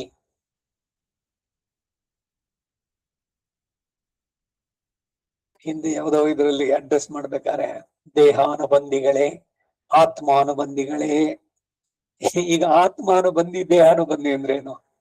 ಆತ್ಮಾನುಬಂಧಿಗಳು ಅಂದ್ರೆ ಆತ್ಮದ ಉದ್ಧಾರಕ್ಕಾಗಿ ಆಸಕ್ತಿ ಇದ್ದು ಅದರ ಬಗ್ಗೆ ಒಂದು ಸಹಚಿಂತನೆಗೆ ಸೇರಿರೋರು ಆತ್ಮಾನುಬಂಧಿಗಳು. ಕರ್ಮದಿಂದ ಶರೀರದ ಸಂಬಂಧ ಏನು ಎಲ್ಲ ಸಂಬಂಧಗಳು ಹೇಳಿ, ಇವರೆಲ್ಲ ದೇಹಾನುಬಂಧಿಗಳು. ದೇಹಾನುಬಂಧಿಗಳು ಆತ್ಮಾನುಬಂಧಿಗಳು ಆಗ್ಬೋದು, ಆದ್ರೆ ಆತ್ಮಾನುಬಂಧಿಗಳೆಲ್ಲ ದೇಹಾನುಬಂಧಿಗಳಲ್ಲ. ಮಾಯದೀಯಂಚ ನಿಖಿಲಂ ಚೇತನ ಅಚೇತನಾತ್ಮಕಂ ಸ್ವಕೈಂಕರ್ಯೋಪಕರಣಂ ಹೇ ವರದ ಸ್ವೀಕುರು ಸ್ವಯಂ. ನ್ಯಾಸ ದಶಕದಲ್ಲಿ ನಾನು ನನಗೆ ಸಂಬಂಧಪಟ್ಟಂತಹ ಚೇತನ ಅಚೇತನ ಎಲ್ಲವನ್ನು ನಿನಗೆ ಒಪ್ಪಿಸಿದ್ದೇನೆ. ಹಾಗೆ ಇಲ್ಲಿ ತತ್ ಸಂಬಂಧಿಶುಚ, ಸಂಬಂಧಪಟ್ಟ ವಸ್ತುಗಳಲ್ಲೂ ಅನ್ನದು ಎಂಬ ಮಮತೆ ಇಲ್ಲದವನಾಗಿ, ಇವರು ನನ್ನವರು ನನ್ನ ಸಂಬಂಧಿಗಳು ಇಲ್ಲ. ದೇಹೇಂದ್ರಿಯಗಳು ತತ್ ಸಂಬಂಧವಾದವುಗಳು ಸಹ ತನಗೆ ಕರ್ಮೋಪಾದಿಯಿಂದ ಪ್ರಾಪ್ತವಾದದ್ದು.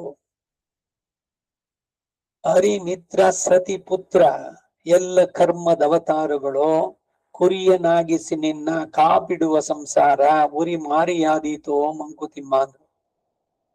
ಬಂಗಾರದ ಹಸಿಚುಚ್ಚೆ ಸಿಂಗರದ ಬೊಟ್ಟೆನವ ಮಂಗ ಬುದ್ಧಿಯ ಜನರು ಮಂಕುತಿಮ್ಮ. ಸೂಜಿ, ಚಿನ್ನದ ಸೂಜಿ ತಗೊಂಡು ತುಂಬಾ ದೇಹಾನುಬಂಧಿ, ತುಂಬಾ ಆತ್ಮೀಯ ಮಗನೋ ಮಗಳು ಅವರ ಮಾತಿನ ಬಾಣಗಳಿಂದನೂ ಚುಚ್ಚಿ ಘಾತಿಯನ್ನು ಮಾಡಿದ್ರು, ನೋವುಂಟಾಯ್ತು. ಅದನ್ನ ಲೋಕದಲ್ಲಿ ನೋಡಿ ಅವನು ಚಿನ್ನದ ಸೂಜಿ ತಗೊಂಡು ಚುಚ್ಚಿದ್ದಾನೆ, ರಕ್ತ ಬರ್ತಾ ಇದೆ ಅಂತ ತೋರ್ಸುವಂತ ಮಂಗ ಬುದ್ಧಿಯ ಜನರು ಅಂತಾರೆ. ನಮ್ಮವರೇನೆ ದೇಹಾನುಬಂಧಿಗಳು, ಮನಸ್ಸಿಗೆ ನೋವುಂಟು ಮಾಡಿದ್ರು. ಅದಕ್ಕೆ ಇದೆಲ್ಲವನ್ನು ಕೂಡ ಕರ್ಮದಿಂದ ಪ್ರಾಪ್ತವಾದದ್ದು. ಕರ್ಮ ಎನ್ನುವ ಉಪಾಧಿ, ಸಂಬಂಧಗಳೆಲ್ಲ ಅಷ್ಟೇ. ಎಲ್ಲವೂ ಸರ್ವೇಶ್ವರನ ಪರ ಅಪರ ಪ್ರಗತಿಗೆ ಸಂಬಂಧಪಟ್ಟವಾಗಿ, ಆತನಿಗೆ ಶರೀರವಾಗಿ, ಆತನ ಸ್ವತ್ತು ಎಂಬ ಜ್ಞಾನ ಮೂಲಕವಾಗಿ ಅವುಗಳಲ್ಲಿ ಮಮತಾ ತ್ಯಾಗ ಮಾಡಿದವನಾಗಿ,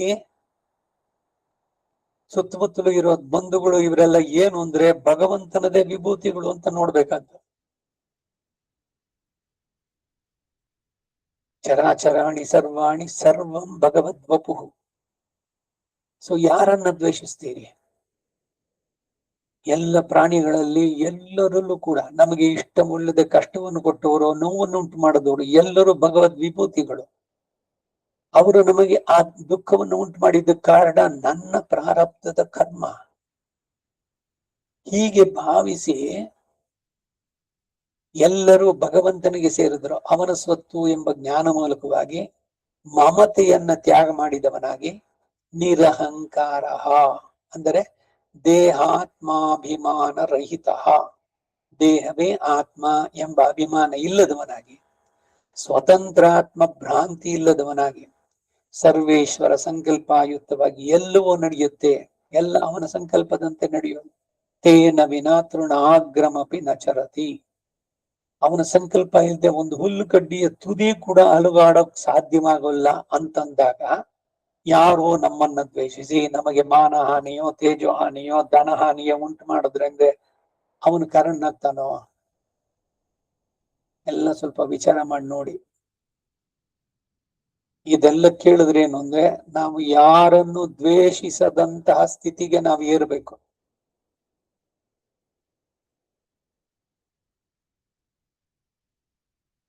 ಅತಏವ, ಆ ಕಾರಣದಿಂದಲೇ ತಾನು ಹೀಗೆ ನಿರ್ಮಮ ನಿರಹಂಕಾರನಾಗಿ ಸ್ವತಂತ್ರನಲ್ಲದೆ ಸರ್ವೇಶ್ವರನಿಗೆ ಎಲ್ಲವೂ ತಾನೂ ಸಹ, ಎಲ್ಲವೂ ತಾನು ಎಲ್ಲ ಸಹ ಅಧೀನವಾಗಿರುವುದರಿಂದಲೇ, ಮತ್ತು ಸಮ ದುಃಖ ಸುಖ, ಅಂದರೆ ಸಾಂಕಲ್ಪಿಕಯೋಹೋ ಸುಖ ದುಃಖಾಗಮಯೋಹೋ, ಪರಮಾತ್ಮನಿಂದ ಸಂಕಲ್ಪಿಸಲ್ಪಟ್ಟು ಸುಖ ದುಃಖಗಳು ಉಂಟಾಗೋದ್ರಲ್ಲಿ ಹರ್ಷ ಉದ್ವೇಗರಹಿತ, ಹರ್ಷ ಮತ್ತು ಶೋಕಗಳು ಇಲ್ಲದವನಾಗಿಯೋ, ಇದು ಹಿಂದೆಯೇ ಬಂತು, ನ ಪ್ರಹೃಷ್ಯೇತ್ ಪ್ರಿಯಂ ಪ್ರಾಪ್ಯ ನೋದ್ವಿಜೇತ್ ಪ್ರಾಪ್ಯತ ಅಪ್ರಿಯಂ, ಭಗವದ್ಗೀತೆ 5ನೇ ಅಧ್ಯಾಯ 20ನೇ ಶ್ಲೋಕ ಎಂದು, ದುಃಖೇಶು ಅನುದ್ವಿಗ್ನಮನಾಹ ಸುಖೇಶು ವಿಗತ ಸ್ಪೃಹ ಎಂದು, ಸುಖ ದುಃಖೇ ಸಮೇ ಕೃತ್ವ ಎಂದು ಸಹ ಉಪದೇಶಿಸಲ್ಪಟ್ಟಿದೆ. ಮುಂದೆಯೂ ಕೂಡ ಗೀತೆ 12ನೇ ಅಧ್ಯಾಯದ 17ನೇ ಶ್ಲೋಕದಲ್ಲೂ ಬರುತ್ತೆ, ಯೋ ನ ಹೃಷ್ಯತಿ ನ ದ್ವೇಷ್ಟಿ ನ ಕಾಂಕ್ಷತಿ, ಮುಂದಕ್ಕೆ ಬರುತ್ತೆ ಶ್ಲೋಕ. ಇದರಲ್ಲಿ ಎಲ್ಲದರಲ್ಲೂ ಜ್ಞಾಪಿಸುವಂತದ್ದು, ಹೇಳಿದ ವಿಷಯವನ್ನೇ ಮತ್ತೆ ಮತ್ತೆ ಸ್ಪಷ್ಟವಾಗಿ ತಲೆಯಲ್ಲಿ ದೃಢ ನಿಶ್ಚಯ ಅಂತ ಬಂತಲ್ಲ,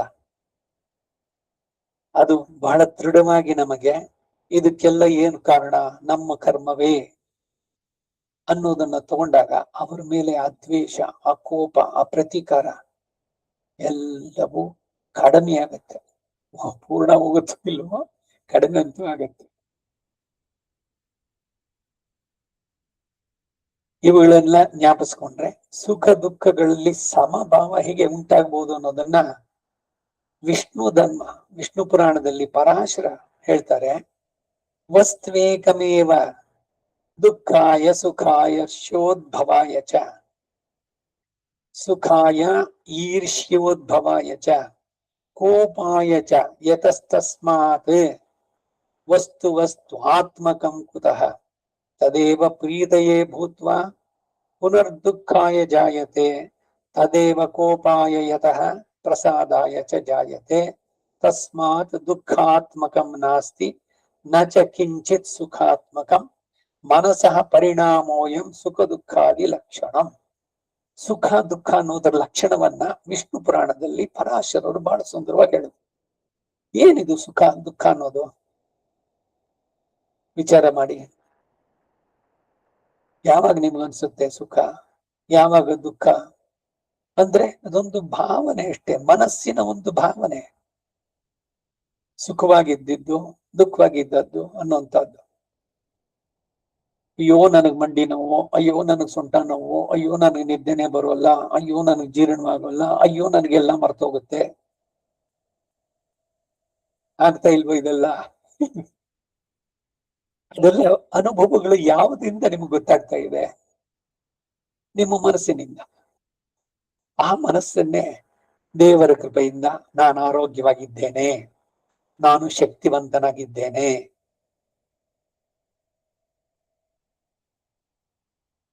ಅಂತ ನೀವು ಮನಸ್ಸಿಗೆ ಹೇಳ್ತಾ ಬಂದ್ರೆ ಆ ದುಃಖವೇ ಸುಖವಾಗೋಕ್ ಸಾಧ್ಯವಾಗಲ್ವೋ? ನಿಮ್ಮ ಮನಸ್ಸಿನ ಸ್ಥಿತಿನಲ್ಲಿ I am very happy, I am healthy, I am very strong ಅಂತ ಅನ್ಕೊಳ್ಳಿ, ಶರೀರದಲ್ಲಿ ಕೂಡ ಅದು ತಾನಾಗಿ ಬರುತ್ತೆ. ಪ್ರತಿದಿನ ಇದನ್ನ ಹೇಳ್ತಾ ಇರ್ಬೇಕು, ಭಗವಂತನ ಕೃಪೆಯಿಂದ ನಾನು ಆರೋಗ್ಯವಾಗಿದ್ದೇನೆ, ನಾನು ದೃಢ ಕಾಯನಾಗಿದ್ದೇನೆ. ನಾನು ಸಂತೋಷವಾಗಿದ್ದೇನೆ ಬಹಳ ಮುಖ್ಯ.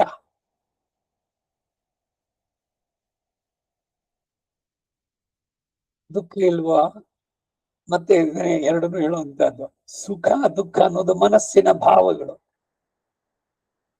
ನೀವು ಎಲ್ಲವೂ ಇಲ್ಲದೆ ಇದ್ದನು ಕೂಡ ಸುಖವಾಗಿರ್ಬೋದು, ಎಲ್ಲ ಇದ್ದು ಕೂಡ ದುಃಖ ಪಡಬಹುದು. ಎರಡು ಕೂಡ ದ್ರವ್ಯಗಳಲ್ಲಿಲ್ಲ, ಮನಸ್ಸಿನಲ್ಲಿರೋದು. ಮನಸ್ಸಿನಲ್ಲಿ ನೀವು ಭಾವಿಸಿದ್ರೆ ದುಃಖವು ಸುಖವಾಗಿ ಆಗುತ್ತೆ.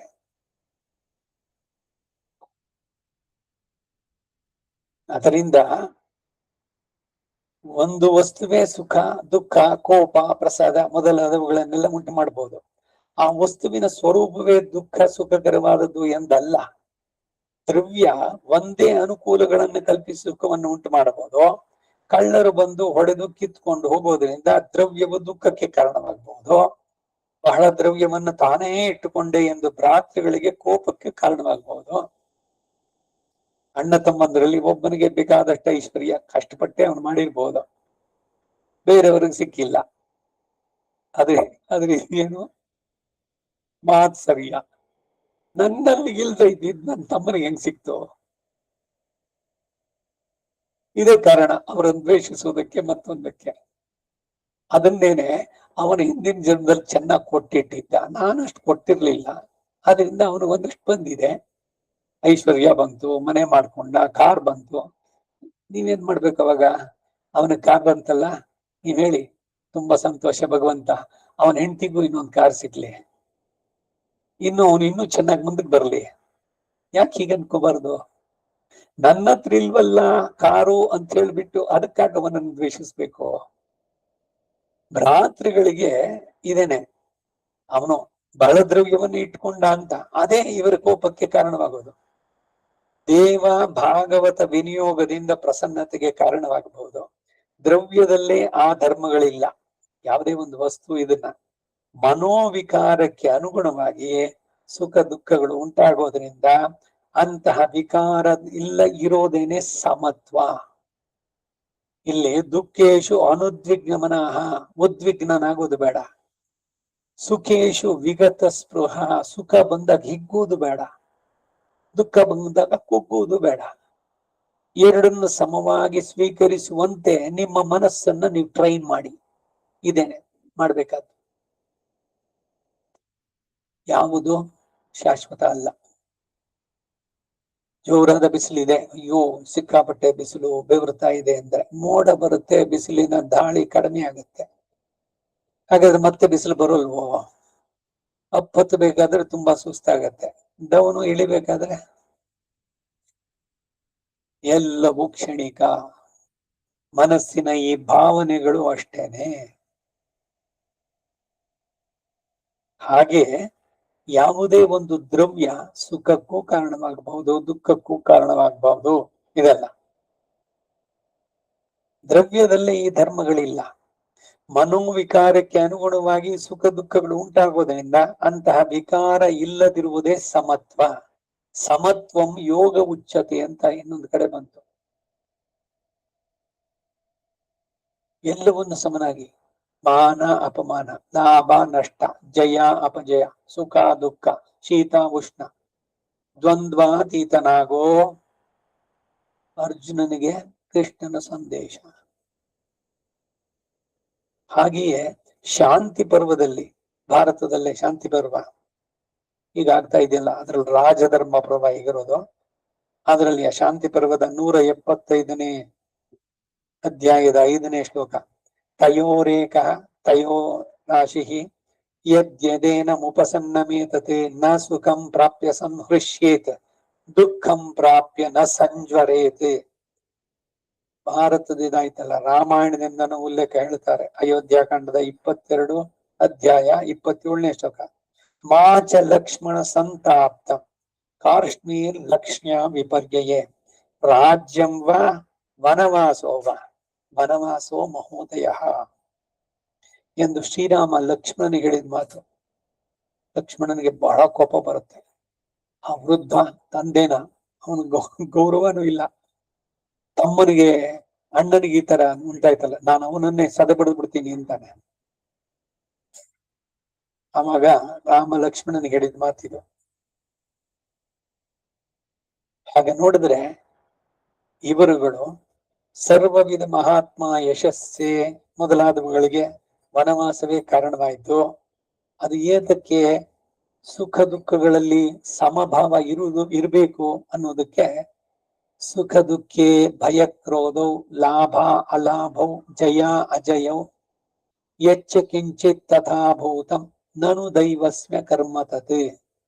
ಸುಖ ದುಃಖಗಳು ಮೊದಲಾದವೆಲ್ಲವೂ ಪ್ರಾಪ್ತವಾಗುವುದು ಭಗವಂತನ ಸಂಕಲ್ಪಕ್ಕೆ ಅಧೀನವಾದ ಪ್ರಾರಬ್ಧ ಕರ್ಮಾನುಗುಣವಾಗಿ ಇರುವುದರಿಂದ. ನಮ್ಮ ಹರ್ಷ ಸುಖ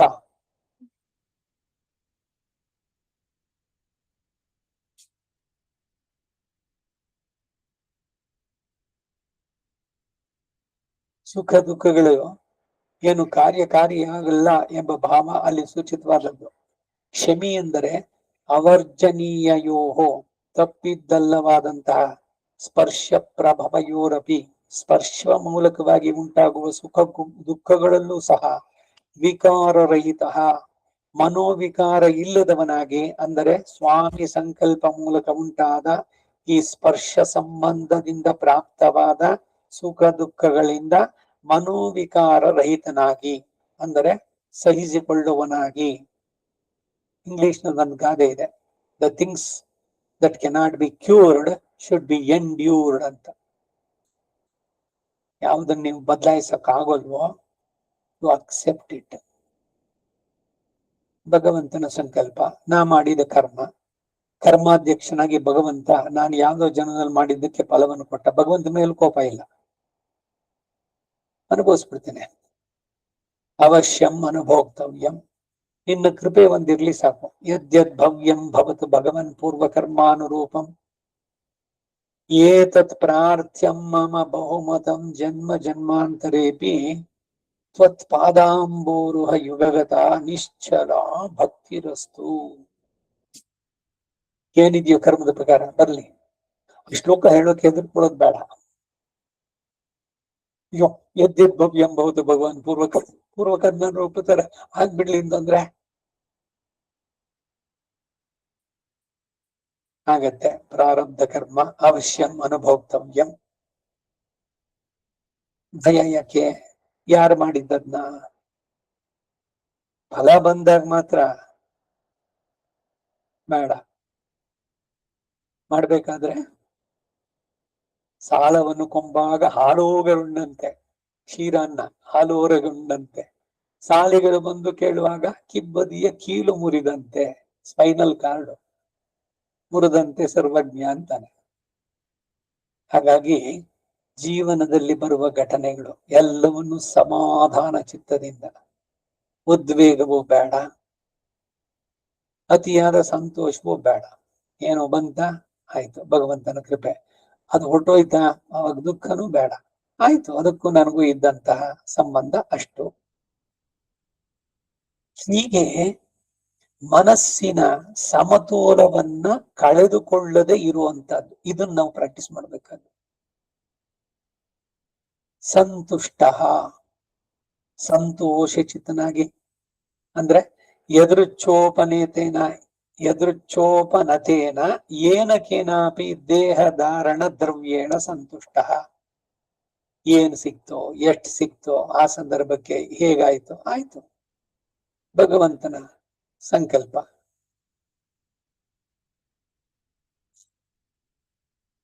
ಗುಣಾಗಿಯ ಸ್ವಾಮಿಯ ಅನುಗ್ರಹದಿಂದ ಪ್ರಾಪ್ತವಾದ ಯಾವುದೋ ಒಂದು ಕಾರಣದಿಂದ ಒದಗಿದ ದೇಹ ಧಾರಣಕ್ಕೆ ಬೇಕಾದ ದ್ರವ್ಯದಿಂದ ಸಂತುಷ್ಟ ಚಿತ್ತನಾಗಿ, ಇದನ್ನು ಕೂಡ ಹಿಂದೆಯೇ ಯದೃಚ್ಛಾ ಲಾಭ ಸಂತುಷ್ಟೋ ದ್ವಂದ್ವಾತೀತೋ ವಿಮತ್ಸರಃ 4ನೇ ಅಧ್ಯಾಯದ 12ನೇ ಶ್ಲೋಕ ಅಲ್ಲೂ ಕೂಡ ಹೇಳಿದೆ. ಯದೃಚ್ಛೋಪನತೇನ ಅಂತ ಹೇಳಿರೋದ್ರಿಂದ ಈತನು ಪ್ರಯತ್ನ ಮಾಡಬಾರ್ದಂತೂ ಹೇಳಿಲ್ಲ. ನೋಡಿ, ಇದು ಏನು ಅನಗುತ್ತೆ ಅಂದ್ರೆ ಸೋಮಾರಿತನವನ್ನು ಹೇಳುತ್ತೆ ಅಂತ ಒಂಥರ ತಗೊಳ್ಳೋದು. ಏನೋ ಎಲ್ಲ ಕರ್ಮದ ಪರಿಹಾರ ಅಯ್ಯೋದು, ಏನಾದ್ರು ಬದಲಾಯಿಸೋಕ್ಕಾಗತ್ತಾ? ನಿಮಗ್ ಬುದ್ಧಿ ಕೊಟ್ಟಿದ್ದಾನಲ್ಲ, ನಿಮ್ಮ ಪ್ರಯತ್ನ ಮಾಡಿ. ಈಗ ಏನೋ ರೋಗ ಬಂತು, ಏನೋ ನಾ ಮಾಡಿದ ಕರ್ಮ ಅನುಭವಿಸ್ತಾ ಇದ್ಬಿಡ್ತೀನಿ. ವಿವೇಕ ಇರ್ಬೇಕು. ಮನುಷ್ಯ ಆಗದವನು ರೋಗ ಬಂದಾಗ ಅದಕ್ಕೇನು ಪರಿಹಾರನೋ ಡಾಕ್ಟರ್ ಹತ್ರ ಹೋಗಿ, ಶರೀರೇ ಜರ್ಜರೀಭೂತೆ ವ್ಯಾಧಿಗ್ರಸ್ತೆ ಕಲೇಬರೆ ಔಷಧಂ ಜಾಂಡನೀತೋಯಂ ವೈದ್ಯೋ ನಾರಾಯಣೋ ಹರಿಹಿ ಅಂತ ಹೇಳಿ ಭಗವಂತನ ಪ್ರಾರ್ಥನೆ ಮಾಡಿ, ಇದು ನನಗೆ ಅಸಹನೀಯವಾಗದಂತಾಗಲಿ, ಅನ್ಬೇರಬಲ್ ಆಗದೆ ನಿನ್ನ ಕೃಪೆಯಿಂದ ಪರಿಹಾರ ಆಗ್ಲಿ. ಪರಿಹಾರ ಆಗ್ಲಿ ಅಂತ ಕೇಳಿದ್ರೆ ತಪ್ಪಲ್ಲ. ಓ, ನಿಮ್ ಕರ್ಮವನ್ನ ನೀವು ಇದ್ ಮಾಡಿದ್ರಿ ಅಂತ ಅಲ್ಲ. ಮನುಷ್ಯನ ಪ್ರಯತ್ನದಲ್ಲಿ ಏನಿದೆಯೋ ಅದ್ ಮಾಡ್ಬೇಕು. ಅಂದ್ರೆ ವೈದ್ಯರು ಇದು. ಈಗ ಭಗವಂತ ಇದ್ದಾನೆ, ಬಾಗಲ್ ತೆಗೆದ್ಬಿಟ್ಟು ಮಲಕೊಂಡ್ರೆ ಕಳ್ಳರು ಬಂದು ಎಲ್ಲ ಹೇಳ್ಕೊಂಡು ಹೋಗ್ತಾರೆ. ವಿವೇಕನ ಇದು? ಭಗವಂತ ಎಲ್ಲನೂ ರಕ್ಷಕ, ತಗೊಂಡೋದು ಅವಂದು ಅಂತಂದ್ಬಿಟ್ಟಂದ್ರೆ ಅಂತ. ಮನುಷ್ಯ ಪ್ರಯತ್ನದಲ್ಲಿ ನಿನ್ನ ಬುದ್ಧಿ ಕೊಟ್ಟಿದ್ದಾನೆ. ನಿನ್ನ ರಕ್ಷಣೆಗಾಗಿ ನಿನ್ನ ಮನೆಯಲ್ಲಿದ್ದಾಗ ಬಾಗ್ಲಾಕು, ಬೋಲ್ಟ್ ಹಾಕು. ಅದ್ರ ನಾಯಿ ಕಟ್ಬಿಟ್ಟು ಅದಕ್ಕೊಂದು CCTV ಇಟ್ಕೊಂಡಿದ್ದೀನಿ, ಅದು ಅಲಾರಂ ಕೊಡುತ್ತೆ, ಅದೇ ನನ್ ಕಾಪಾಡುತ್ತೆ, ದೇವ್ರು ಬೇಡ ಅಂತ ಹೇಳುವಂತ ಮೂರ್ಖತನ ಬೇಡ. ನಿನ್ನ ಪ್ರಯತ್ನ ಎಷ್ಟು ಮಾಡಿ ಭಗವಂತನನ್ನು ಪ್ರಾರ್ಥನೆ ಮಾಡು. ಭಗವಂತ ನೀನು ನಮ್ಮನ್ನ ರಕ್ಷಿಸು.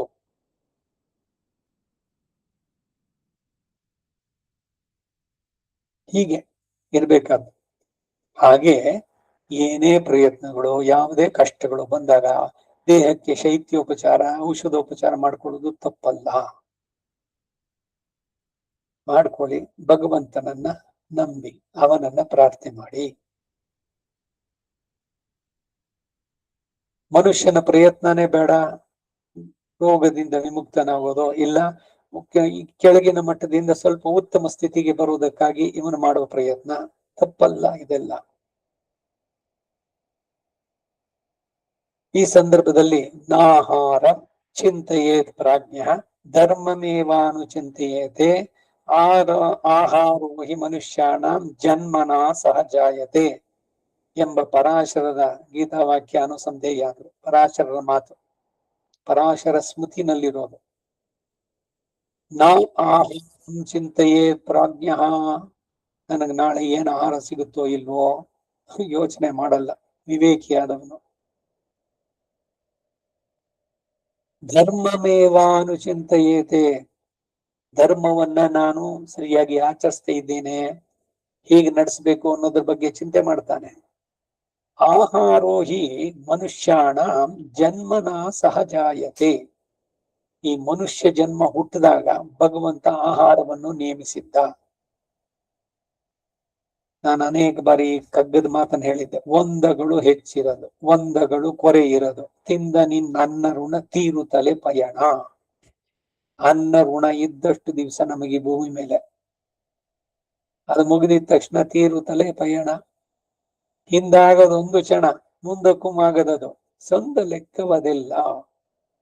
ಅದರಿಂದ ಕೂರು ಶೋರಿ ವೈ ವೇಂಡೇನ್ ನಮ್ಮ ಪೆರಿಯ ಆಳ್ವಾರ್ ಹೇಳಿದ್ದು, ನಾನು ಕೇಳೋಲ್ಲ. ಬೇರೆ ಆಳ್ವಾರ್ಗಳು ಹೇಳ್ತಾರೆ, ಬರೀ ಬಟ್ಟೆನೋ ಅನ್ನನೋ ತಿನ್ನೋದಕ್ಕೆ ನಾನು ತುಂಬಾ ಇಲ್ಲಿ ಚೆನ್ನಾಗಿರ್ಲಿ, ಧನ ಧಾನ್ಯ ಪಶು ಬಹುಭೂತ ಲಾಭ ದೀರ್ಘವಾದ ಆಯಸ್ಸು ಕೀರ್ತಿ ಪ್ರತಿಷ್ಠೆ ಗೌರವ ಬಿರುದು ಸನ್ಮಾನ ಪದ್ಮಭೂಷಣ ಪ್ರಶಸ್ತಿ ಇದು ಬೇಕು ಅಂತ ಅಲ್ಲ. ಇದು ತಿಳಿಬೇಕಾದದ್ದು. ಸಂತುಷ್ಟೋ ಏನ ಕೇನಚಿತ್, ಅನಂತರಂಗಾಚಾರ ಕಾಲಕ್ಷೇಪ ಜ್ಞಾಪಕ ಬರುತ್ತೆ. ಅಲಂ ಪ್ರತ್ಯಯ ಬುದ್ಧಿ, ದಿ ಐಡಿಯಾ ಆಫ್ ಎನಫ್ನೆಸ್. ಭಗವಂತ ನನಗೆ ಇಷ್ಟು ಕೊಟ್ಟಿದ್ದಾನಲ್ಲ ಅದಕ್ಕೆ ಧನ್ಯವಾದ, ಇನ್ನು ಹೆಚ್ಚಿಗೆ ಅವರು ಕೊಟ್ಟಷ್ಟನ್ನ ಕೊಟ್ಟಿಲ್ವಲ್ಲ ಅಂತ ಕೇಳಿಸೋದ. ನನಗಿಷ್ಟು ಕೊಟ್ಟಿದೆಯಲ್ಲ, ಮನೆ ಇಲ್ದಲೇ ಇರೋರಿಗೆ ಒಂದು ಸೂರು ಕೊಟ್ಟಿದ್ದಾನೆ, ನಮಗೆ ಸಂತೋಷ. ಅರಮನೆ ನನಗಿಲ್ವಲ್ಲ ಅಂತ ದುಃಖ ಇಲ್ಲ. ಇಲ್ಲ ಇನ್ಯಾರೋ 5-10 ಅಂತಸ್ತಿನ ಮನೆ ಕಟ್ಕೊಂಡಿದ್ದಾರೆ, ಅದನ್ನ ಕಂಡು ಇಲ್ಲ, ಅದವ್ರದ್ದು. ನಮಗಿಷ್ಟು ಕೊಟ್ಟಿದ್ದಾನಲ್ಲ, ನಾವು ಸಂತೋಷವಾಗಿರೋಣ. ತೃಪ್ತಿ ಮನುಷ್ಯನಿಗಿರ್ಬೇಕು. ಇದನ್ನೇ ಹೇಳಿದ್ದು ಸಂತುಷ್ಟ ಏನಕೇನುಚಿತೆ, ಏನ್ ಸಿಕ್ತೋ ಅದ್ರಲ್ಲಿ ಸಂತೋಷವಾಗಿರೋದು. ನಿಮ್ ಕೈನಲ್ಲಿ ಇದೆಯೋ ಇಲ್ಲ, ಭಗವಂತ ಅದ್ ಕೊಡ್ಬೇಕಾ? ಅಯ್ಯೋ ನನ್ ಕರ್ಮ ನೋಡಿ, ನಾನ್ ಎಲ್ಲ ಬರೀ ದುಃಖ ಪಡೋದೇ ಆಯ್ತು ನನ್ನ ಲೈಫ್ ಎಲ್ಲ. ಯಾರ್ ಮಾಡಿದ್ದು? ಭಗವಂತ ಮಾಡಿದ್ದು. ನೀವೇ ದುಃಖಿಸ್ತಾ ಇದ್ರಿ ಎಲ್ಲದಕ್ಕೂ ಕೂಡ. ಅಯ್ಯೋ ನಾನು ಪರಮ ದುಃಖಿ, ನನ್ನಷ್ಟು ದುಃಖ ಅನುಭವಿಸಿದವರು ಈ ಪ್ರಪಂಚದಲ್ಲಿ ಯಾರೂ ಇಲ್ಲ. ಒಂದ್ ವೇಳೆ ಯಾರಿಗಾರು ಬಂದಿದ್ರೆ ಅವ್ರು ನೇರವಾಗಿ ಮೆಂಟಲ್ ಹಾಸ್ಪಿಟಲ್ ಇರ್ಬೇಕಾಗಿತ್ತು. ಅಂದ್ರೆ ಇಡೀ ಪ್ರಪಂಚವೇ ಮೆಂಟಲ್ ಹಾಸ್ಪಿಟಲ್ ಅಲ್ಲಿ ಇರೋ ಹಂಗೆ. ಉದ್ವೇಗ, ದುಃಖದ ಜೊತೆಗೆ ಭಾವೋದ್ವೇಗ. ಸೊ ಮನಸ್ಸಿನ ಈ ಭಾವನೆಗಳನ್ನ ನಿಯಂತ್ರಣದಲ್ಲಿ ಇಟ್ಕೊಂಡು ಸಂತೋಷವಾಗಿದ್ದೀನಿ ಅಂತ ಹೇಳೋದನ್ನ ಕಲ್ತ್ಕೋಬೇಕು. ಮತ್ತೆ ನನಗೆ ನೋವಿದೆಯಲ್ಲ, ನೋವಿದ್ರು ಕೂಡ ನೀವ್ ಹೇಳಿ ನಾನು ಸಂತೋಷವಾಗಿದ್ದೀನಿ ಅಂತ. ನೋವು ನಿಧಾನಕ್ಕೆ, ಆ ನೋವು ಎಷ್ಟು ದೊಡ್ಡದಾಗಿದೆಯೋ ಅಷ್ಟು ದೊಡ್ಡದಾಗಿ ಕಾಣಿಸೋಲ್ಲ ಹೇಳ್ತಾ ಇದ್ರೆ. ನಾನು ಆರೋಗ್ಯವಾಗಿದ್ದೇನೆ, ದಿನಾಗ್ಲೂ ಇನ್ಯಾರಿಗೂ ಹೇಳ್ಬೇಕಾಗಿಲ್ಲ, ನಿಮಗ್ ನೀವೇ ಹೇಳ್ಕೊಳ್ಳಿ. By the grace of God I am happy, I am healthy, I am very strong. ಕಡೆ ಉಸಿರಿರೋ ತನಕ ನಾನು ಹೀಗೇನೆ ಚೆನ್ನಾಗಿರ್ತೇನೆ. ನಿಮ್ಮ ಮನಸ್ಸಿನ ಸಂಕಲ್ಪ ಭಗವಂತನ ಕೇಳಿಸಿದ್ರೆ ಅದನ್ನು ಕೊಡ್ತಾನ ಅವನು. ಅಯ್ಯೋ ನನಗಾಗೋದೇ ಇಲ್ಲ, ನನ್ ಕೈ ಎತ್ತೋಕೆ ಆಗೋಲ್ಲ, ಕಾಲ ನಿಂಗ್ ಅನ್ಸೋಕ್ಕಾಗೋಲ್ಲ ಅಂತಂದ್ರೆ ಆಗೋದೇ ಇಲ್ಲ. ಯಾಕಂದ್ರೆ ನಿಮ್ ಮನಸ್ಸಿನ ಭಾವನೆಗಳಿಗೆ ಸರಿಯಾಗಿ ನಿಮ್ಮ ದೇಹ ಅದಕ್ಕೆ ಪ್ರತಿಕ್ರಿಯೆಯನ್ನು ತೋರಿಸುತ್ತೆ. ಸೊ ಸುಖ ದುಃಖ, ಲಾಭ ನಷ್ಟ, ಮಾನ ಅಪಮಾನ, ಜಯ ಅಪಜಯ, ಇವೆಲ್ಲ ಮನಸ್ಸಿನ ವಿಕಾರಗಳು. ಇವುಗಳನ್ನು ಬಿಟ್ಟು ಮೇಲೇರಬೇಕು. ದ್ವಂದ್ವಾತೀತನಾಗೋ ಅರ್ಜುನ ಅಂತಂದ್ರೆ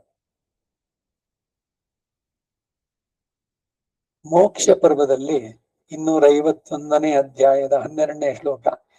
ಏನ ಕೇನಾಚಿತ್ ಆಚ್ಛನ್ನು ಏನ ಕೇನಾಚಿದಾಶಿತಃ ಯತ್ರ ಕ್ವಚನಶಾಯಿ ಸ್ಯಾತ್ ತಂ ದೇವ ಬ್ರಾಹ್ಮಣಂ ವಿದುಹು.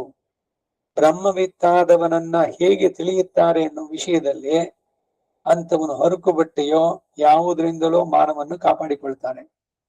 ತುತ್ತು ಅನ್ನ ತಿನ್ನೋಕೆ ತುಂಡು ಬಟ್ಟೆ ಮಾನ ಮುಚ್ಚೋಕೆ ಅಂತ ಚಿತ್ರಗೀತೆ ಇದರಲ್ಲೂ ಬಂದಿತ್ತು. ತಂಡುಲದ ಹಿಡಿ ಒಂದು ತುಂಡು ಬಟ್ಟೆಯದೊಂದು ಅಂಡಲತ ವಿದಕೇಕೋ ಮಂಕುತಿಮ್ಮ ಅಂತಾರೆ ಅವರಲ್ಲಿ. ಸಂದೇಶಗಳು ಅಧ್ಯಾತ್ಮಗಳಿಂದಾನೇ ತಿಳಿಸುವಂತಹದವರು. ಕಂಡ ದೈವಕ್ಕೆಲ್ಲ ಕೈಯ ಮುಗಿದೇನಹುದು, ಚಂಡ ಚತುರೋಪಾಯದಿಂದಲೇನಹುದು. ತಂಡುಲದ ಹಿಡಿ ಒಂದು ಹಿಡಿ ಅಕ್ಕಿ ಒಂದು ತಿನ್ನುವುದಷ್ಟೇ, ಅವನ ಕೈನಲ್ಲಿ ಒಂದು ಮುಷ್ಟಿ ತುಂಡು ಬಟ್ಟೆ. ಇದಕ್ಕೆ ಯಾಕೆ ತಲೆ ಕೆಡಿಸ್ಕೊಳ್ಬೇಕು? ಗ್ಯಾಸ್ ಬರುತ್ತೋ ಇಲ್ವೋ, ಅಲ್ಲೇನೋ ಗಲಾಟೆ ಆಗ್ತಾ ಇದೆ, ಅದರದ್ದೇನು 100 ರೂಪಾಯಿ ಇದ್ದು 2000 ಆಗ ಹೇಳ್ತಾರೆ. ಏನಾರು ಹಾಕೊಳ್ಳಿ, ನಿಮ್ಮ ಮನಸ್ಥಿತಿಯನ್ನು ನೀವ್ ಯಾಕೆ ಕೆಡಿಸ್ಕೊಳ್ತೀರಿ? ಏನಾದ್ರೂ ಇದನ್ನಲ್ಲ, ಹುಟ್ಟಿಸಿದ ಸ್ವಾಮಿತ ಹೊಣೆಗಾರನಾಗಿಲು ಕೊಟ್ಟು ರಕ್ಷಿಪನಿದಕ್ಕೆ ಸಂದೇಹ ಬೇಡ. ತಲ್ಲಣಿಸದಿರು ಕಂಡ್ಯ ತಾಡು ಮನವೇ. ನೋಡಿ ಎಷ್ಟು ಸುಂದರವಾಗಿದೆ ಪುರಂದರದಾಸರ ಇದು ಹಾಡೋದು. ಮನಸ್ಸಿಗೆ ಅಡ್ರೆಸ್. ಆಳ್ವಾರು ಹೇಳ್ತಾರೆ, ಮನನೆಂಜೆ ಏ ಮೂರ್ಖವಾದ ಮನಸ್ಸೆ. ತಮಗೆ ತಾವೇ ಹೇಳ್ಬೇಕಾದ್ರೆ ನೆಂಜೆ ಮನಸ್ಸೇ, ಮನಸ್ಸಿಗೆ ಅಡ್ರೆಸ್ ಮಾಡಿ ಹೇಳುವಂತದ್ದು. ಜನ್ಮದಿತ್ತಾದವನು ಈ ವಿಷಯಗಳಲ್ಲಿ ಯಾವುದರಲ್ಲೂ ತಲೆ ಕೆಡಿಸ್ಕೊಳ್ಳಲ್ಲ. ಏನು ಸಿಕ್ತೋ ಹರಕು ಬಟ್ಟೆನೋ ಯಾವುದರಿಂದ ಮಾನವನ್ನು ಕಾಪಾಡಿಕೊಳ್ತಾನೆ. ಯಾವ ಆಹಾರ ವಿಹಿತವಾದದ್ದು ಸಿಕ್ಕಿತೋ ಅದರಿಂದಲೇ ತೃಪ್ತನಾಗ್ತಾನೆ. ವಿಹಿತವಾದ ಆಹಾರ ಏನೇನು ತಿನ್ಬಿಡೋದಲ್ಲ. ಯಾವುದೋ ಒಂದು ಸ್ಥಳ ನೆಲವಾದರೂ ಸರಿಯೇ ಅಲ್ಲಿ ಮಲಗ್ತಾನೆ. ರಾಜರತ್ನಂ ಪದ್ಯವನ್ನು ಜ್ಞಾಪಕ ಬರುತ್ತೆ. ಹೇಳ್ಕೊಳಕ್ ಒಂದೂರು, ಹೇಳೋದಕ್ಕೆ ಯಾವುದೋ ಒಂದೂರು. ಮಲಗಾಕೆ ಭೂಮ್ತಾಯಿ ಮಂಚ, ತಲೆ ಮ್ಯಾಗ ಒಂದ್ ಸೂರು. ಮಲಗಾಕೆ ಭೂಮ್ತಾಯಿ ಮಂಚ, ಕೈ ಹಿಡ್ದೋಳು ಪುಟ್ನಂಜಿ, ನಗ ನಗತ ಉಪ್ಪು ಗಂಜಿ ಕೊಟ್ರಾಯ್ತು ರತ್ನನ್ ಪ್ರಪಂಚ. ಎಂತ ಸಂತೃಪ್ತಿ ಇದೆ ನೋಡಿ.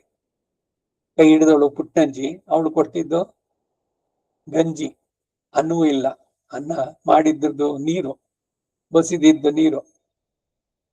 ದುಃಖಿಲ್ಲ ದಾವಿಲ್ಲ, ನಮ್ಗದ್ರಲ್ಲಿ ಪಾಲಿಲ್ಲ, ನಾವು ಕಂಡಿಲ್ಲ ತಂಚ ವಂಚ.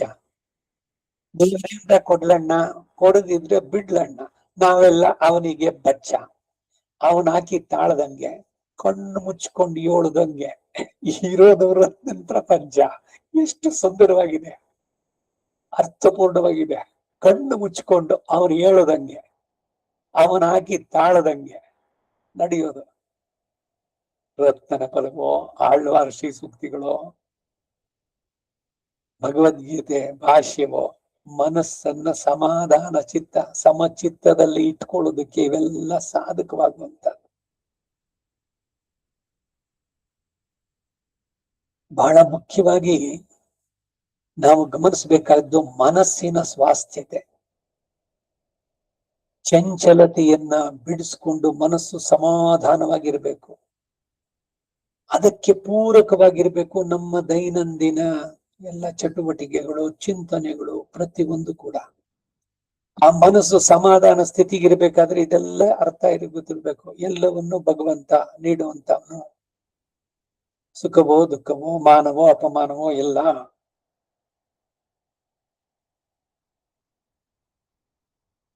ಹೀಗೆ ಯಾವುದೋ ಒಂದು ಸ್ಥಳ, ನೆಲ ಆದ್ರೂ ಸರಿಯೇ, ಅಲ್ಲಿ ಸಿಕ್ತೋ ನೆಮ್ಮದಿಯಾಗಿ ಮಲಗ್ತಾನೆ. ಇಂಥವನೇ ಬ್ರಹ್ಮವಿತ್. ರೈಕ್ವ ಅಂತ ಒಬ್ಬ ಮುನಿ ಇದ್ದ. ಉಪನಿಷತ್ತಿನಲ್ಲಿ ಕಥಾ ಹೇಳುತ್ತೆ. ಒಂದು ಗಾಡಿ ಕೆಳಗಡೆ ಒಂದು ಕೋಪಿನ ಕಟ್ಕೊಂಡು ಮಲಗಿದ್ದ ಅವನು ನೆಮ್ಮದಿಯಾಗಿ. ಇವನು ಅಶ್ವಪತಿ ಕೇಕೆಯ ಹುಡ್ಕೊಂಬಂದ, ರೈಕ್ವ ಎಲ್ಲಿದ್ದಾನೆ ಅಂತ. ಕಲ್ ತಗೊಂಡ ಹುಚ್ಚನಂಗೆ, ಹೋಗ ಬ್ರಹ್ಮವಿದ್ಯನಂತೆ, ಅದು ಇದು ಅಂತ. ನಿನ್ಗೆ 1 ತೊಟ್ಟೆ 400 ತಟ್ಟೆ ಹೊನ್ನು ಕೊಡ್ತೀನಿ ಅಂತ. ಆಹರೇ ಶೂದ್ರ ಅಂತಾನೆ. ಅವಾಗ ಅಲ್ಲಿ ಶೂದ್ರ ಅಂದ್ರೆ ಅವನು ಜಾವತಿಯಿಂದ ಕ್ಷತ್ರಿಯ. ಅವನ್ ಯಾಕೆ ಶೂದ್ರ ಅಂತ ಕರೆದ ಅಂದ್ರೆ, ಶೋಚೇತಿ ಶೂದ್ರ ಅರ್ಥಕ್ಕೆ ಬರೋದು ನೋಡಿ. ಆತ್ಮವಿತ್ ಆಗಿಲ್ಲ ಅನ್ನೋ ದುಃಖ ಈ ರಾಜನಿಗೆ. 2 ಪಕ್ಷಿಗಳು, ಒಂದು ಇಂದ್ರ, ಇನ್ನೊಬ್ಬ ಅಗ್ನಿ, ಬಲಾಕ ಪಕ್ಷಿಗಳು, ಒಂದು ಪಾರಿವಾಳವೋ ಇದು. ಅಲ್ಲಿ ಹೋಗ್ತಾ ಇದ್ರೆ, ರೇ ಬಲ್ಲಾಕ ಹೋಗ್ಬೇಡ ಅಲ್ಲಿ, ಅವನು ಜ್ಞಾನಶ್ರುತಿ ಪೌತ್ರಾಯಣ, ರಾಜ ಜ್ಞಾನದಲ್ಲಿ ಅವನ ತೇಜಸ್ಸಿಂದ ನೀನು ಸುಟ್ಟೋಗ್ತೀಯೇ ಅಂತ ಅಂದ್ಬಿಟ್ಟು ಅವ ಮಾತಾಡೋದು. ಇದನ್ನ ಅವನು ಕೇಳಿಸ್ಕೊಂಡ. ಜ್ಞಾನಶ್ರುತಿ ಪೌತ್ರಾಯಣ. ಅವನು ಇದು ಹೇಳಿದ್ದಕ್ಕೆ ಇನ್ನೊಂದು ಪಕ್ಷಿ ಹೇಳ್ದೆ, ಇವನೇನ್ ಮಹಾ ರೈಕ್ವನೋ ಧರ್ಮಜ್ಞಾನಿಯೋ, ಅವನ ಮೇಲೆ ಹಾರಿದ್ರೆ ಅವನ ತೇಜಸ್ಸಿಂದ ನಾವು ಸುಟ್ಟು ಹೋಗ್ತೀವಿ ಅಂತ.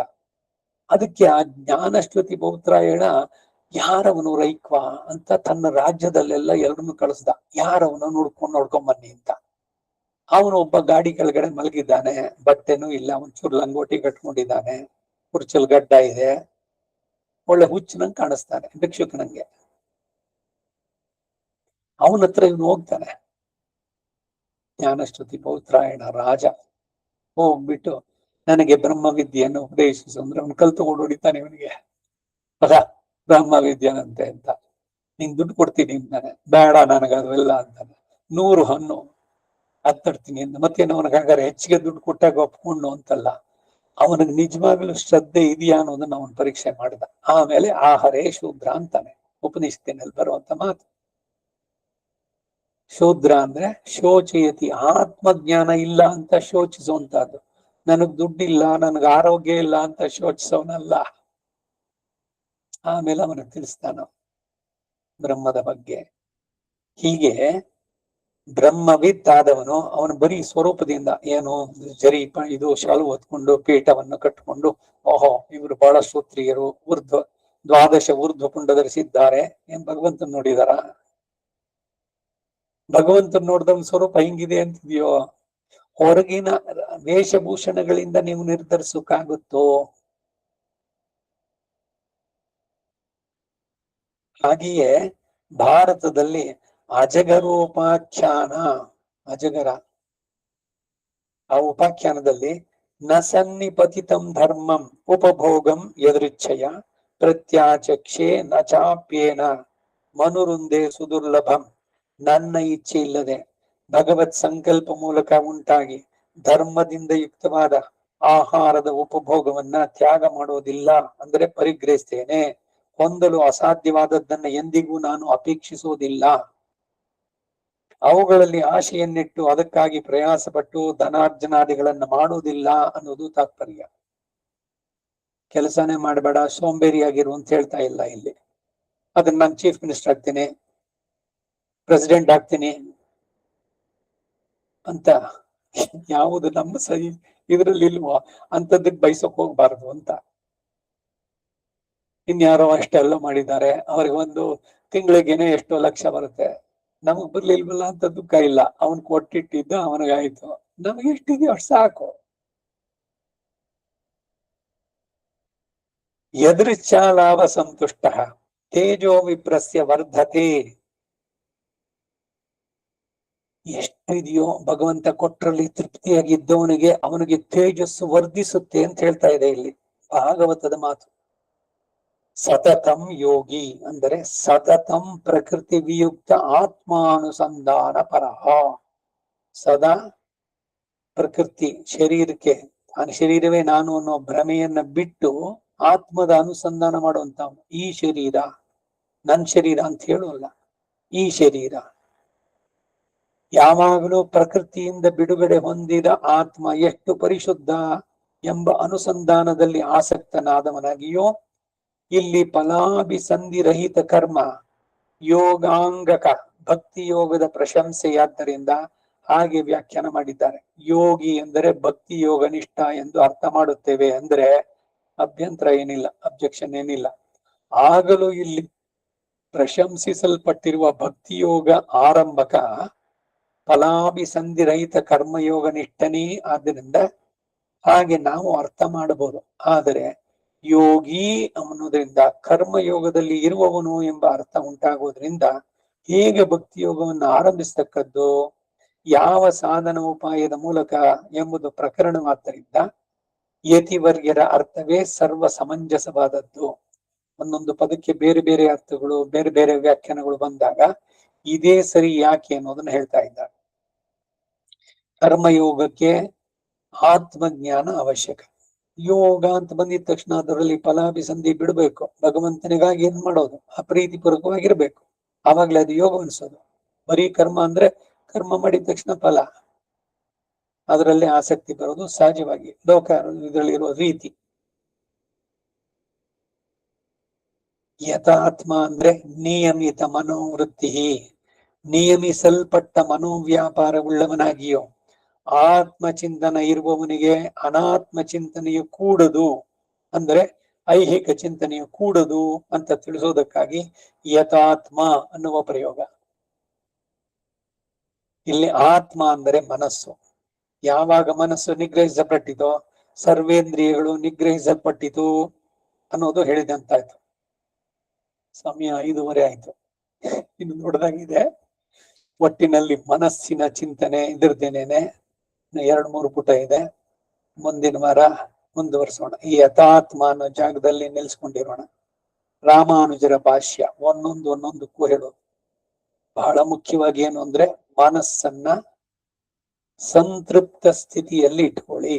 ನಾನು ಸಂತೋಷವಾಗಿದ್ದೇನೆ, ನಾನು ಆರೋಗ್ಯವಾಗಿದ್ದೇನೆ, ನಾನು ಶಕ್ತಿವಂತನಾಗಿದ್ದೇನೆ, ದೃಢಕಾಯನಾಗಿದ್ದೇನೆ ಅಂತ ಪ್ರತಿದಿನ ಈ 3 ಯಾವಾಗ್ಲೂ ಹೇಳ್ಕೊಳ್ತಾ ಇದ್ರೆ ಆರೋಗ್ಯವೂ ಸಿದ್ಧಿಸುತ್ತೆ, ಸಂತೋಷವೂ ಸಿಗುತ್ತೆ, ಮನಸ್ಸಿನ ಭಾವನೆಗಳು.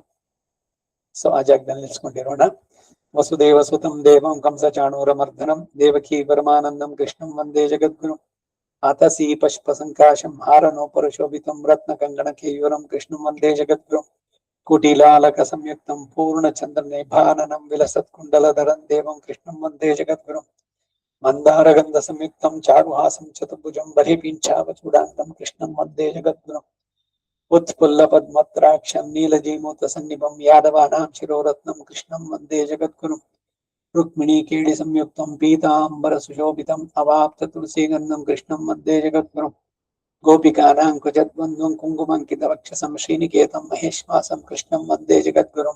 ಶ್ರೀವತ್ಸಾಂಗಂ ಮಹೋರಸ್ಕಂ ವನಮಾಲಾ ವಿರಾಜಿತಂ ಶಂಖಚಕ್ರಧರಂ ದೇವಂ ಕೃಷ್ಣಂ ವಂದೇ ಜಗದ್ಗುರು. ಕೃಷ್ಣಾಷ್ಟಕಮಿದಂ ಪುಣ್ಯಂ ಪ್ರಾತರುತ್ಥಾಯ ಪಠೇತ್ ಕೋಟಿ ಜನ್ಮ ಕೃತಂ ಪಾಪಂ ಸ್ಮರಣೇನ ವಿನಶ್ಯತಿ. ಕವಿತಾರ್ಕಿಕ ಸಿಂಹಾಯ ಕಲ್ಯಾಣ ಗುಣಶಾಲಿನೇ ಶ್ರೀಮತೆ ವೆಂಕಟೇಶಾಯ ವೇದಾಂತ ಗುರವೇ ನಮಃ. ವಾದಿದ್ವಿಪಶಿರೋ ಭಂಗ ಪಂಚಾನ್ನ ಪರಾಕ್ರಮಃ ಶ್ರೀಮಾನ್ ವೆಂಕಟನಾಥಾರ್ಯಃ ಚಿರಂ ವಿಜಯತಾಂ ಭುವಿ. ಶ್ರೀಮತೆ ನಿಗಮಾಂತ ಮಹಾದೇಶಿಕಾಯ ನಮಃ. ಸರ್ವಂ ಶ್ರೀ ವಾಸುದೇವಾರ್ಪಣಮಸ್ತು. ನಮಸ್ಕಾರ ಮಾಮ. ನಮಸ್ಕಾರಂ.